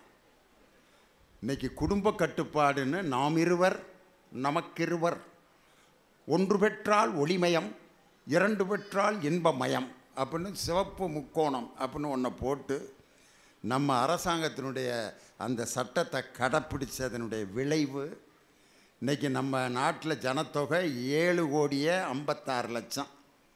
வட இந்தியாக்காரங்க இதை பற்றி கவலையே படல. முக்கோணத்தை வரைஞ்சிட்டு போட நீயே, நாங்கள் பாட்டுக்கு எங்கள் வேலையை பார்த்துட்ருக்கான்ட்டு முக்கோணத்தை வட இந்தியாவில் தென்னை மரத்தில் போய் ஒட்டிட்டு போயிருக்கான். அந்த மரம் 2 காய் தான் காய்ச்சிருக்குது, இவன் பிரித்து மேய்ஞ்சிருக்கான். வட இந்தியாவில் இருக்கவங்கெல்லாம் அந்த குடும்ப கட்டுப்பாடுங்கிற சட்டத்தை கடைப்பிடிக்காதனால இன்றைக்கி உத்தரப்பிரதேசத்தில் பார்த்திங்கன்னா அங்கே ஜனத்தொகை 27,16,00,000. 20 லட்சம் பேருக்கு ஒரு எம்பின்னு வச்சா உத்தரப்பிரதேசத்துக்கு எத்தனை எம்பி வருது அப்படின்னு சொன்னால் 120 எம்பி வருது. ஆனால் 7,26,00,000 நம்மளுடைய ஜனத்தொகைக்கு 20 லட்சத்துக்கு ஒரு எம்பின்னு வச்சா 40 தான் வருது. ஆனால் அவங்களுக்கு 80 கூட்டல் 40 120 எம்பி அங்கே வருது. இதைத்தான் நம் தமிழக முதல்வர் சொல்கிறாரு, மக்கள் தொகை அடிப்படையில் எம்பிக்களை தராதே, வளர்ச்சியின் அடிப்படையில் எம்பிக்களுடைய எண்ணிக்கையை கொடு அப்படின்னு சொல்லி 7 மாநிலத்தினுடைய முதல்வர்களுக்கு கடிதம் எழுதியிருக்காரு. அனைத்து கட்சி கூட்டத்தையும் நடத்தி ஒவ்வொரு எதிர்க்கட்சிக்காரங்களையும் கையை பிடிச்சி வரவேற்று இந்த இடத்தில் அரசியல் பார்க்காமல் தமிழ்நாடு என்ற உணர்வோடு நமது கோரிக்கையை செயல்படுத்துவோம்னு சொன்னார்ல. எந்தையும் தாயும் மகிழ்ந்து குலாவி இருந்ததும் இந்நாடு. பாரதி. நிறைவாக இன்றைய இலக்கியமே என்று பேசுவதற்கு நீ இருக்கிறது ஓலக்கொட்டாயா அந்த பாட்டுக்கு விளக்கத்தோடு தொடங்குவார். வாங்க கவிஞர் இனியவன். நடுவர் உள்ளிட்ட அவைக்கு என்னுடைய பணிவான வணக்கம். இன்னும் 3 ஆண்டுகள் இருக்கிறது மத்திய தேர்தல் வருவதற்கு. காலம் நம் கையில் இருக்கிறது. இப்பொழுதே உத்தரவு கிடைத்தால் எல்லோரும் களத்தில் இறங்கினால் குறைந்தபட்சம் 21 கோடியை நெருங்கி விடலாம். நீ என்னையா இப்போ போய் ஆரம்பிச்சு பாவம். அதாவது இப்போ வேணாம், அது சப்ஜெக்டே வேணாம், நல்லா இருக்காது புத்தக திருவிழாவில். நடுவர் அவர்களே, எதிரணியை சார்ந்த நண்பர் வந்தார். மகாபாரதத்தில் வந்துட்டு எடுக்கவோ கோர்க்கவோ என்று கேட்டான். இதெல்லாம் நம்புகிற மாதிரியே இருக்குது. ஏதாவது நான் என் ஃப்ரெண்டு வீட்டில் போய் உட்காந்தேன். ஃப்ரெண்டு எங்கம்மான்னு கேட்டேன். அண்ணன் இப்போ தான் வெளியே போயிருக்காரு, வந்துடுவார், உட்காருங்கன்னு. அந்த பொண்ணு கத்திரிக்காய் அரிஞ்சு நின்று கையை அறுத்துக்குச்சு. கடகன்னு ஓடி போய் பார்க்குற துணி எதுவும் இல்லை. அவருடைய விரலை எடுத்து டக்குன்னு நான் வாயில் வச்சுட்டேன். என் ஃப்ரெண்டு வந்து பார்த்துட்டான். இப்போ அவன் என்னை பார்த்து கேட்டான், உங்கள் இருவரையும் எரிக்கவோ புதைக்கவோன்னா. யதார்த்தமான வாழ்க்கை என்பது இது. நீங்கள் யாருக்கிட்ட காது குத்துறீங்கன்றதே எனக்கு தெரியல. அவர் வந்து சொல்கிறாரு, இருக்கிறிய ஓலை கொட்டாயா, நடக்கிறிய தவளை கொட்டாயா. நான் இன்னும் பணிவோடு சொல்லுகிறேன், இவ்வளவு கருத்தாழம் மிக்க ஒரு பாடலை ஒரு தமிழாசிரியருக்கு எப்படி புரியாமல் போனது தான் இதுவரைக்கும் எனக்கு புரியல. சார், இதுவே உங்களுக்கு புரியலையே, எப்படி சங்க இலக்கியம் புரிஞ்சுது? ஒரு காதலியை பார்த்து ஒரு காதலன் கேட்கின்றான், இவ்வளவு வறுமையிலே இருக்கின்ற ஒரு ஓலை கொட்டாயில வாழ்க்கை நடத்துகிறாயே, சும்மா நடக்கிறிய தவளை கொட்டாயா. பெண் எப்பொழுதும் ஓடுகின்ற போது என்ன சொல்லுவாங்கன்னு, மான் போல துள்ளி ஓடினாள், மான் போல துள்ளி ஓடினாள். ஆனால் உன் ஓடுவதற்கு சின்ன ஓலை கொட்டாய் தானே இருக்கிறது. ஆனால் நீ தவளை போல தத்தி தத்தி ஓடுகிறாயே, நீ நடக்கிறிய தவளை கொட்டாயா. ஆனால் அடுத்த வரியை பாருங்க, மச்சாவா நிற்கிறிய பஞ்சு முட்டாயா. நீங்கள் பஞ்சு முட்டாயை சாதாரணமாக எடுத்துக்கொள்ளக்கூடாது. ரொம்ப மென்மையாக இருக்கும், நடுவில் ஒரு குச்சி கம்பீரமாக இருக்கும். பெண்ணே, நீ மென்மையானவள் தான், ஆனால் நீ கம்பீரமாக நிமிர்ந்து நிற்க வேண்டும் என்றது சமூகத்திற்கு சொன்ன பாட்டு. அடுத்தது என்ன சொல்றீங்க? வாட்டமாக இருக்கிற வாட்டர் பாக்கெட்டு மூஞ்சி. நான் சென்னையில் பிறந்தோம், எனக்கு தெரியும். மெரினா கடற்கரையிலே காதலர்கள் காதலியுடைய மடியிலே படுத்து கொண்டு இந்த கண்ணத்தை இப்படி அமுக்கி விட்டாங்கன்னா டப்புக்கணும் திரும்பி வந்துடும். நீங்கள் வாட்டர் பாக்கெட்டை பாருங்கள், இப்படி அமுக்கி விட்டீங்கன்னா திருப்பி வந்துடும். இன்னும் சொல்ல போனால் ஒரு மனிதனுக்கு தாகம் குறைந்தபட்சம் 100 ml போதும். என் தாகத்தை தணிப்பதற்காக 100 ml அளவுக்கு அழகாக இருக்கின்ற உன்னை வாட்டர் பாக்கெட் மூஞ்சினா வாட்டர் டேங்க் மூஞ்சினாங்க சொல்ல முடியும். இவ்வளவு கருத்தாளம் மிக்க இன்றைய இலக்கியங்கள் இருக்கிறது. ஆனால் இவர்கள் எதையும் ஏற்றுக்கொள்வது. அன்பிற்குரியவர்களே, இவர்கள் சொன்ன சிலப்பதிகாரத்திலிருந்தே வர, சிலப்பதிகாரத்தில் கண்ணகி மதுரை எரிக்கிறார். என்னுடைய கேள்வி ஒன்னே ஒண்ணுதான். மாதவி என்று ஒருவள் இருந்தாள் இல்லையா, கோவலனுக்காக ஒரு பிள்ளையை பெற்றாளே, நீ செத்து போயிட்டே, அதுக்கு பிறகு அவளுடைய வரலாறு என்னாச்சு? அவள் கைம்பெண்ணாக இந்த உலகத்தில் உழவு விட்டாள். இன்றைக்கு இருக்கின்ற ஒரு கவிஞன் எழுதினான், பூக்காரி புஷ்பா, பூக்காரி புஷ்பா பூக்கும் முன் பொலிவிழந்தாள், பொட்டு இழந்தாள், பூவும் சேர்ந்து இழந்தாள். சமீபத்தில் ஒரு சிஏ எக்ஸாம் நடந்தது. அது ரிசல்ட் வந்தபோது யோகேஷ்னு ஒரு பையனை காட்டினாங்க. அந்த யோகேஷ் அப்படியே நடந்து வரான். அவன் செலக்ட் ஆகிட்டான், சிஏல பாஸ் பண்ணிட்டு வரான். அப்படியே மார்க்கெட்டில் அவன் வரான், கேமரா வந்துகிட்டே இருக்க அவனுக்கு தெரியாமல். அவங்க அம்மா ரோட்டில் உட்காந்துக்கிட்டு, கணவனை இழந்த அந்த பெண் உட்கார்ந்து கொண்டு காய்கறி விற்று கொண்டு பிளாட்ஃபார்மில் உட்காந்துக்கிறான். அந்த பையன் வந்து நிற்கிறான். நின்ன உடனே அந்த அம்மா முதல்ல கேட்குறாங்க, சாப்பிட்டியா? அந்த தாய் அப்படியே பார்த்துட்டே இருக்கான். அந்த யோகேஷ்ன்ற பையன் வடமாநிலத்தில் நடந்தது. அம்மா, உன் பிள்ளை சிஏ பாஸ் பண்ணிட்டேன். அந்த அம்மா எடுத்து அந்த முந்தானை எடுத்து அப்படியே முகத்தை தடவி முத்தம் கொடுத்த காட்சி உலகத்தில் இதுவரைக்கும் எந்த இலக்கியத்திலும் சொல்லவில்லை. நான் சொல்வது என்னன்னா, யதார்த்தமான வாழ்க்கையை சொல்லுங்க. இயேசுநாதர் உட்கார்ந்து கொண்டிருந்தார். ஒரு விபச்சாரம் செய்த ஒரு பெண்ணை அழைத்து வந்தார்கள். இயேசுநாதர் சொன்ன வார்த்தை என்ன? உங்களில் எவன் தவறு செய்யாதனோ அவன் முதல் கல்லை ஏறியட்டும். நாடு மாறிடுச்சா? இன்றைக்கு இந்தியாவில் 1 மணி நேரத்திற்கு 80 பெண்கள் பாதிக்கப்படுகிறார்கள். இன்றைக்கு ஒரு பெண் கவிஞர் எழுதுகிறாள், அவளை போக விடுங்கள், அவளை போக விடுங்கள். முதல் கல்லை எறியக்கூடிய யோகியன் இன்றைக்கும் பிறக்கவில்லை, அவளை போக விடுங்கள். நான் யதார்த்தங்களை பேசுகின்றேன். நீங்கள் காலகாலமாக ராமாயணத்தை வைக்கிறீர்கள். இன்றைக்கு கவிஞன் எழுதினான் ராமாயணத்தை பற்றி 10,000 பாடல் கம்பன் எழுதினான். 10,000 பாடலையும் மனப்பாடம் செய்திருப்பாரா விஜயகுமார்? இல்லை, சத்தியமா கிடையாது. அந்த ஆள் கடைசியா பேசுனதெல்லாம் மனப்பாடம் செய்யல. எம்ஏல கடகன்னு வந்து ஒப்பிச்சுட்டு போயிட்டார். 10,000 பாடலை சுருக்கி விட்டு இன்றைக்கு சொன்னான், ராமன் கல்லை தொட்டான், அகலிகை வந்தாள். ராமன் வில்லை தொட்டான், ஜானகி வந்தாள். ஜானகியே தொட்டான், லவகுசா வந்தார்கள். ராமன் சீதையின் கற்பை தொட்டான், நெருப்பு வந்தது எழுதினான். நண்பர்களை யோசித்து பாருங்கள். இதை விட ராமாயணத்தை சுருக்கமாக சொல்ல முடியுமா? நான் ராமாயணத்திலிருந்து திரை இலக்கியத்துக்கு வரேன். இன்னைக்கு என்ன சமூகம் எப்படி போய்கொண்டு, ஒரு படம் தனுஷ் நடிச்ச ஒரு படம், ஒரு அப்பங்காரன் பிள்ளைக்கு சொல்கின்ற அறிவுரை, தம்பி உங்ககிட்ட நிலம் இருந்தா எடுத்துக்குவாங்க, பணம் இருந்தா பிடிங்கிடுவானுங்க, படிடா, படிப்பு இருந்தா எவனாலையும் எதையும் செய்ய முடியாது, அதிகாரத்துக்கு வா. ஆனால் அதிகாரத்திற்கு வந்த பிறகு அவர்கள் நமக்கு செய்ததை ஒரு காலம் செய்யாதே. நீங்க சொன்னீங்களா இது வரைக்கும்? இவ்வளவு யதார்த்தமா சொல்ல முடிஞ்சதா? நான் 2 செய்திகளை சொல்லுகின்றேன். குழந்தை இலக்கியம் ஒன்று இருக்கிறது. குழந்தை இலக்கியம், ஒரு தத்துக்கு எடுத்த ஒரு குழந்தையும் நார்மலா ஒரு அப்பா அம்மாக்கு பிறந்த ஒரு குழந்தையும் விளையாடுது. விளையாட்டுல சண்டை வந்துடுச்சு. இந்த சாதாரணமா இருந்த குழந்தை தத்தெடுக்கப்பட்ட அந்த குழந்தையை பார்த்து சொன்னுச்சு, நீ எல்லாம் தத்தெடுத்து வளர்ந்தவ தானே அப்படின்னு. இந்த குழந்தைக்கு எவ்வளவு பாதிக்கும் யோசிச்சு பாருங்க. யூ ஆர் அடாப்டட் சைல்டு அப்படின்னு சொன்ன உடனே, எஸ், நீ உங்க அம்மாவுடைய வயத்துல வளர்ந்த, உங்க அம்மாவுடைய வயத்துல வளர்ந்த, you are a normal child. நான் என் அம்மாவின் இதயத்தில் வளர்ந்தேன், நான் அடாப்டட் சைல்டு அப்படின்னா. இது அப்படியே சிம்பிளா உங்களால் சொல்ல முடியுமா? ஒன்றை சொல்லி நிறைவு செய்கின்றேன். ஒரு குறும்படம் வந்தது கேரளாவிலே, ஒரு குறும்படம் நேற்று பார்த்தேன்.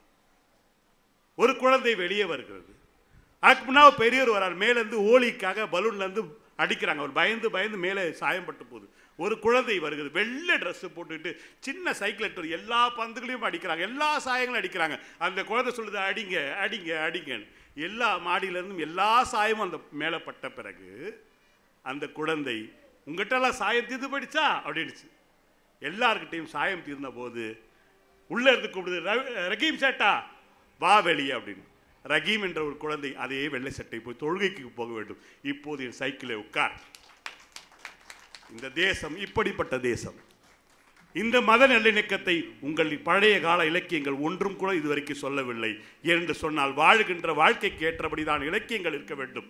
அந்த இலக்கியம் இக்கால இலக்கியம் என்று கூறி வாய்ப்பளித்த நல்ல உள்ளங்களுக்கு நன்றி பாராட்டி விடைபெறுகிறேன். நன்றி, வணக்கம். ரொம்ப அருமையாக 6 பேரும் பேசியிருக்காங்க. உண்மையிலே விழுப்புரம் மக்களை பார்க்க அவ்வளவு சந்தோஷமாக இருக்குது. எத்தனையோ புத்தக திருவிழாக்கள் நாங்கள் பேசியிருக்கிறோம். ஆனால் இவ்வளவு பெரிய கூட்டம் இந்த அரங்கில் கூடியிருப்பது இந்த விழுப்புரம் மாநகரத்தில் தான். அதை விட ரொம்ப அருமையாக ரசிக்கிறீங்க பாருங்கள். சில ஊர்லெல்லாம் சிரிக்கிறதுக்கு கூலி வைப்பாங்க.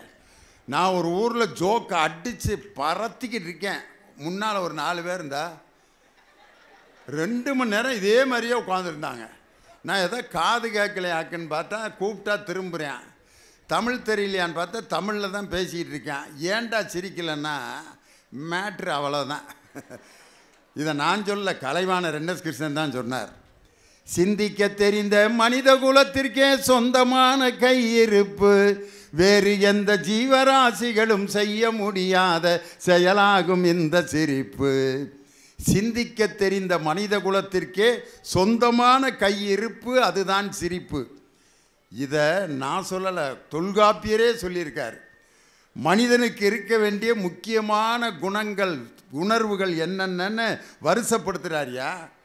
அதில் எதை சொல்லியிருக்கனா, எடுத்தோன்னே என்ன சொல்கிறாருன்னா, நகையே, அழுகை, இழிவரல், மறுக்கை, அச்சம். முதல்ல இருக்கிறது நகை. சிரிக்க தெரிந்தவன் தான் மனிதன். சிரிக்க முடியலையா வாழ்கிறதுக்கே தகுதி இல்லை. இதைத்தான் யார் திருவள்ளுவரும் சொல்கிறார். செவியிற் சுவையுணரா வாயுணர்வின் மாக்கள் அவியினும் வாழினும் என். அட்டே அப்பா, காதால் கேட்கின்ற இன்பத்தை அனுபவிக்க தெரியாதவர்கள் செத்துருங்க. இதுக்கு மேலே ஒரு கவிஞன் கோவப்படவே முடியாது. திருவள்ளுவர் தான். எங்கள் விழுப்புரம் மக்கள் அடடடா அதனால தான் பட்டிமன்றத்தோட தலைப்பு மாறிடுச்சு. ரசனையில் விஞ்சியது திண்டுக்கல்லா விழுப்புரமான. உங்களை தப்பாக கணக்கு போட்ட திண்டுக்கல் தோல்வி அடைந்து விட்டது. வெற்றி எங்கள் விழுப்புரத்தினுடைய ரசிக பெருமக்களுக்கு தான். அதனால தான் நம்ம தாசில்தார் ஐயாட்ட கலெக்டர் பிஏட்ட எவ்வளவு நேரம் பேசுகிறதுன்னு நான் கேட்கல. எந்த ஊருக்கு போனாலும் கேட்டுருவேன், ஐயா நாங்கள் எவ்வளோ நேரம் பட்டிமன்றம் நடத்துறது? ஊர் தலைவர் வந்தார், நீங்கள் எவ்வளோ நேரம் வேணாலும் பேசுங்க லியோனி, நாங்கள் 10 நிமிஷத்துக்கு மேலே உட்காந்துருக்கவே மாட்டோன்னா. அதுக்கு ஏன்டா நீ திண்டுக்கல்லேருந்து கூட்டி வந்தீங்கன்னு. ஊர் முழுவதும் ஸ்பீக்கர் கட்டியிருக்கான், எல்லாம் வீட்டில் படுத்துக்கிட்டே கேட்டுக்கு இருப்பாங்க, நீ மேடை போட்டு பேசிட்டு வீட்டுக்கு போங்கிறான். இவர்கள்லாம் வீட்டில் படுத்துக்கிட்டே கேட்டுக்கு இருப்பார்களாம். நான் வெறும் நாற்காலிகளை பார்த்து பேசிட்டு கொடுக்குற காசை வாங்கி மானம் கட்டு போய் சோறுங்கிறதா. ஒரு கலைஞனுக்கு மேடையில் கொடுக்குற நினைவு பரிசோ கவரில் கொடுக்குற பணமோ போகிறதுக்குள்ளே செலவாயிரும்.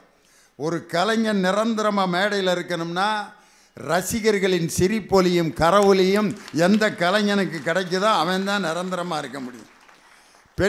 பெண்ணை பற்றி அன்றைய இலக்கியம் என்ன சொல்லுச்சு? தற்காத்து தற்கொண்டாள் பேணி தகைத்தார்ந்த சொற்காத்து சோர்விழாள் பெண். எவ்வளவு டியூட்டி பாருங்கள் ஒரு பெண்ணுக்கு. தற்காத்து தற்கொண்டான் பேணி தகை சார்ந்த சொற்காத்து சோர்விழால் பெண். ஒரு பெண்ணுன்னா இப்படித்தான் இருக்கணும். மங்கையராய் பிறப்பதற்கே மாதவம் செய்திடல் வேண்டும் அம்மா. யாரு? நாமக்கல் ராமலிங்கம் இல்லை.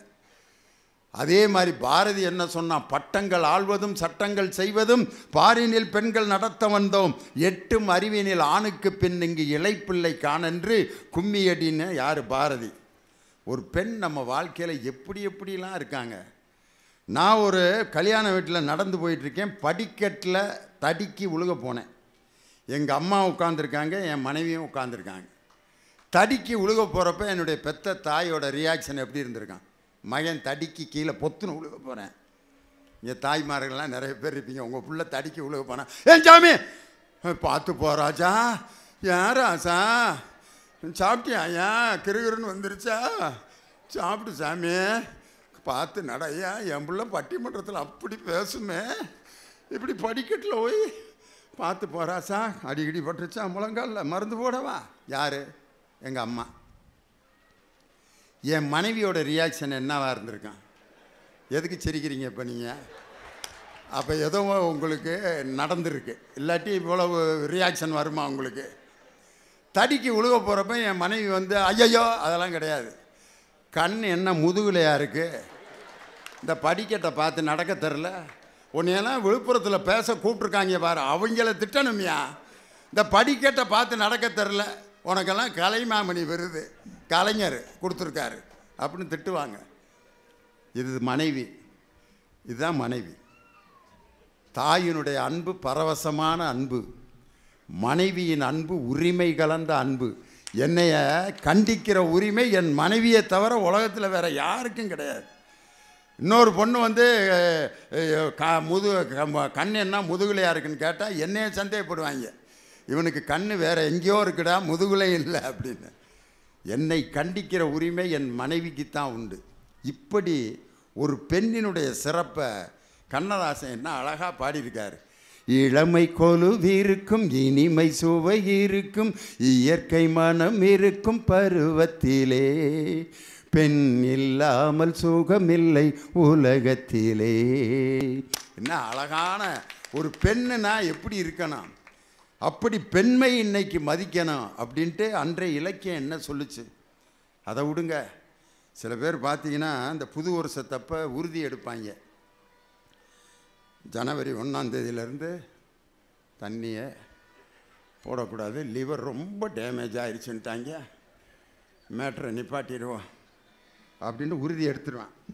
உறுதி எடுத்துட்டு என்ன செய்வாங்க, இந்த டிசம்பர் 31ஆம் தேதி இன்றைக்கி தானே லாஸ்ட்டு நாள் அப்படின்ட்டு 2 ஃபுல்லாக வாங்கி அடி நொறுக்கு நொறுக்கி அந்த 31-12 மணி வரைக்கும் சாப்பிட்டு அப்படியே படுத்தவன் தான். 1ஆம் தேதி காலையில் 9 மணிக்கு எந்திரிக்கிறேன், கண்ணெல்லாம் ஒரு மாதிரி ஆகி கிருகிருன்னு வருது. இன்னையிலேருந்து நம்ம விட்டோனா வேணாம் அப்படின்னு அப்படி கிரிப்பாக இருக்கான்.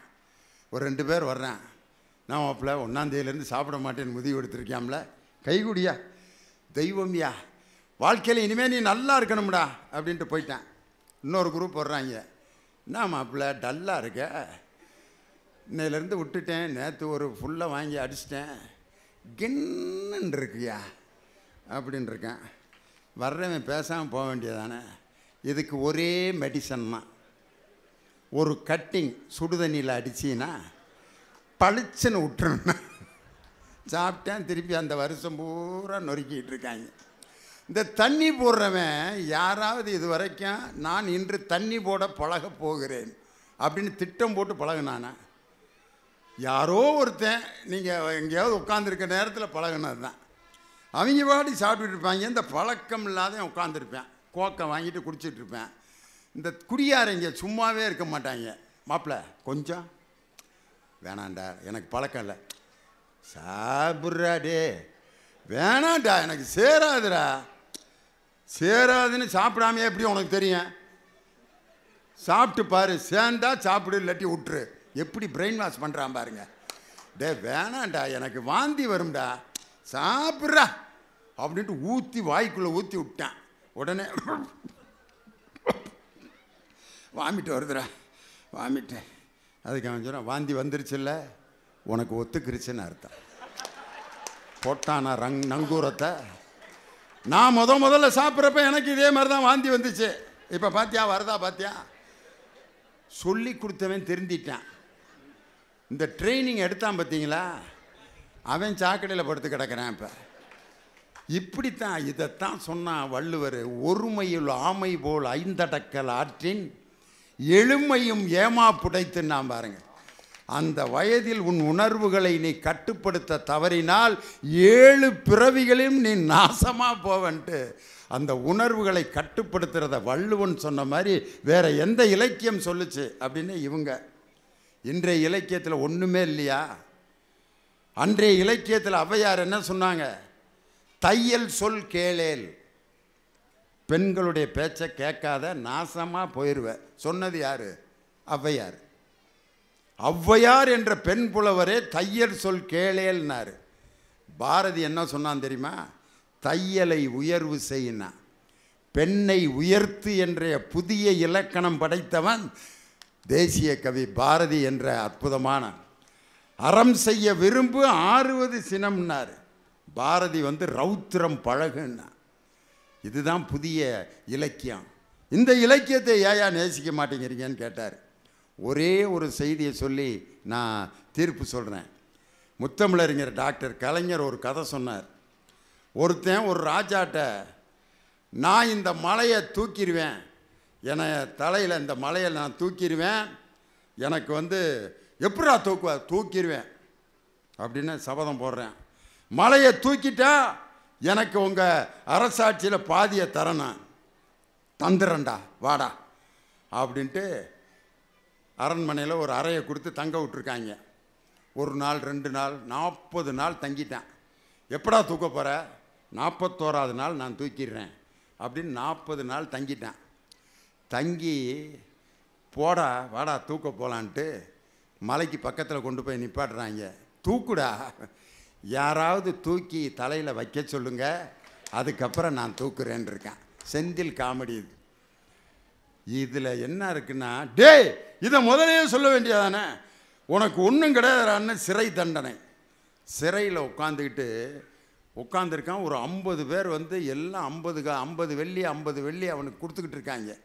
என்னன்னா, ஏற்கனவே பொதுமக்கள்கிட்ட பந்தயம் கட்டிட்டேன், நான் அரண்மனையில் 40 நாள் தங்குவேண்டா, எந்த பிரச்சனை இல்லாமல் தங்கிட்டா எனக்கு நீங்கள் எல்லோரும் 50 பொற்காசு கொடுக்குறீங்களான்ட்டு 100 பேர்த்துக்கிட்ட பந்தயம் கட்டியிருக்கேன். 100 × 50 5000 பொற்காசுகளோட 5ஆம் நாள் விடுதலை ஆகி, எப்படி ஒரு வார்த்தை ஜாலத்தில் வச்சு பந்தயம் கட்டினா. இதே மாதிரி தான் ஒரு பள்ளிக்கூடத்தில் ஒரு பந்தயம் கட்டிகிட்டே இருந்திருக்கேன். வாத்தியார்கிட்ட பயிலுக்கு பூரா போய், சார் பந்தயம் கட்டிகிட்டே இருக்கான் சார், இவனை எப்படியா திருத்துங்க சார். அப்படியா, இன்னைக்கு நான் அவனை திருத்தாமல் விட மாட்டேன்டா அப்படின்னு வாத்தியார் கங்கணம் கட்டிட்டு உட்காந்துருந்தேன். சார் பந்தயம் கட்டுறேன் சார். என்னடா அப்படின்ட்டுருக்கார். உங்கள் முதுகில் கருப்பாக எட்டன அளவுக்கு ஒரு மச்சம் இருக்குன்னு இருக்கான். வாத்தியார், ஏன்ட்டே பந்தயம் கட்டியா? கிடையாதுடா மச்சான். இருக்கு சார் அப்படின்னு இருக்கான். கிடையாதுடா, கிடையாதுங்கிறத நிரூபித்து காட்டுங்க அப்படின்னு வாத்தியார் சட்டையை கழட்டி பின்னால் திரும்பி, மச்சம் இல்லை மாட்டியா மகனே, பந்தயம் இன்னையோட கட்டுறதை நிப்பாட்டுறா அப்படின்னோடனே, சார் நான் உங்கள்கிட்ட எவ்வளோ பந்தயம் கட்டினேன், சட்டையில் மச்சம் இல்லைங்கிறதுக்கு 50 ரூபா தானே, இந்தாங்க சார் 50 ரூபா எடுத்துகிட்டு பயிலுக எல்லாத்தையும் 20 ரூபா வசூல் பண்ணிகிட்டு இருந்தேன். டேய் என்னடா அப்படின்னு கேட்டால், வாத்தியாரை இன்றைக்கி நான் சட்டையை களத்தை வைக்கிறேன், எல்லோரும் 20 ரூபா கொடுங்கடான்ட்டு 50 பயில்கிட்ட 20 ரூபா வசூல் பண்ணிட்டாயா. வாத்தியார்ட்ட 50 ரூபா கட்டிட்டு மீதி 2500 வீட்டுக்கு எடுத்துகிட்டு போகிறேன். இதைத்தான் வந்து சொல்கிறாங்க, ஒரு மனிதனுடைய வாய் சொல் இருக்குது பார்த்தீங்களா, அதுக்கு அவ்வளவு பெரிய பவர் இருக்குங்கிறத இன்றைய இலக்கியத்தில் சொன்னதை விட சொல்லுதல், சொல்லுக சொல்லுக சொல்லுக பிரிதோர் சொல் அச்சொல்லை வெல்லும் சொல் இன்மை அறிந்து, வார்த்தை தவறிவிட்டாய் கண்ணம்மான், அந்த வார்த்தைக்கு அவ்வளவு சக்தி இருக்கு. தீயினால் சுட்ட புண் உள்ளாரும் ஆறாது, நாவினால் சுட்ட வடு அன்றைய இலக்கியம். இன்றைய இலக்கியத்துக்கு ஒரே ஒரு செய்தி மட்டும் சொல்லி எதுன்னு நீங்கள் முடிவு பண்ணிடுங்க. ஒரு அன்னதானம் கோயிலில் நடந்துகிட்ருக்கு. ஒரு 50,000 ரூபா செலவழித்து எல்லாத்துக்கும் சாப்பாடு போட்டுக்கிட்டு இருக்கான் ஒரு ஆள். சாப்பாடெல்லாம் போட்டு முடித்த பிற்பாடு ஒரு 5000 பேர் சாப்பிட்டு முடிச்சிட்டாங்க. அந்த நேரத்தில் ஒரு கைகால் விளங்காத ஒரு ஆள் அப்படியே மரத்தடியில் நின்று சாப்பாடு கொடுப்பாங்கன்னு நின்றுக்கிட்டு இருந்திருக்காரு. தீந்துருச்சு, பசியோடு அப்படியே உட்காந்துருக்காரு.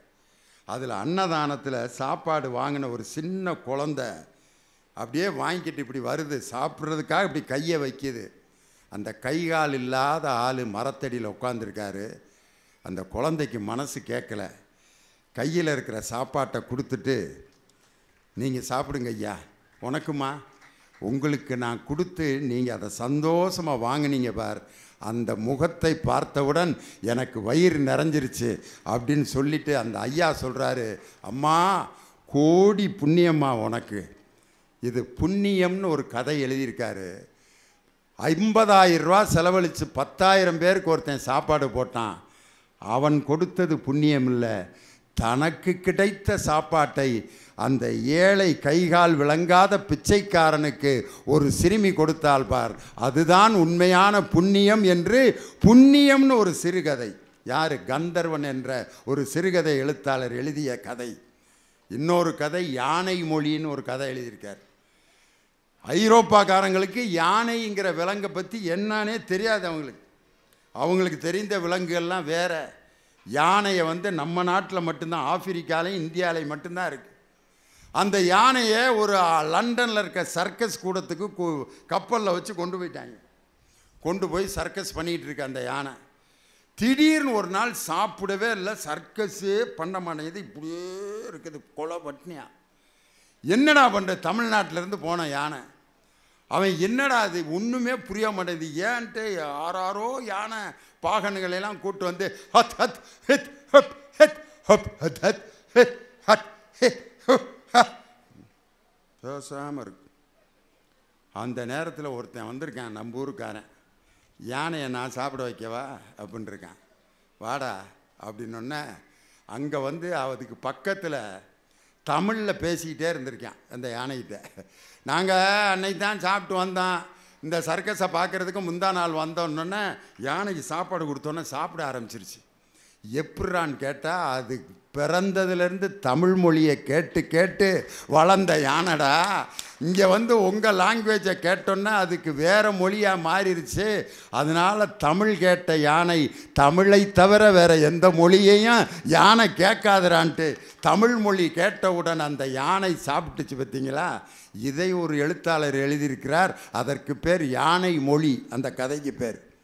ஒரு யானைக்கே தாய்மொழியின் மீது இவ்வளவு பற்று இருக்கும் பொழுது, உடலாலும் உள்ளத்தாலும் தாயை போல் நம்மிடம் வாழ்ந்து கொண்டிருக்கக்கூடிய அந்த தமிழ் மொழியின் மீது இருக்கக்கூடிய அந்த பற்று தமிழர்களை தவிர வேற எந்த இனத்திற்கு நீங்கள் பார்க்க முடியாது. அன்றைய இலக்கியம் இன்றைய இலக்கியம் ரெண்டும் ஒன்று வலது கண்ணு, இன்னொன்று இடது கண்ணு. வலதுகண் சிறந்ததா இடதுகண் சிறந்ததா என்று எப்படி நான் தீர்ப்பு சொல்வது? அன்றைய இலக்கியத்திலும் காண கிடைக்காத செய்திகள் உள்ளன, இன்றைய இலக்கியத்திலும் காண கிடைக்காத செய்திகள் உள்ளன.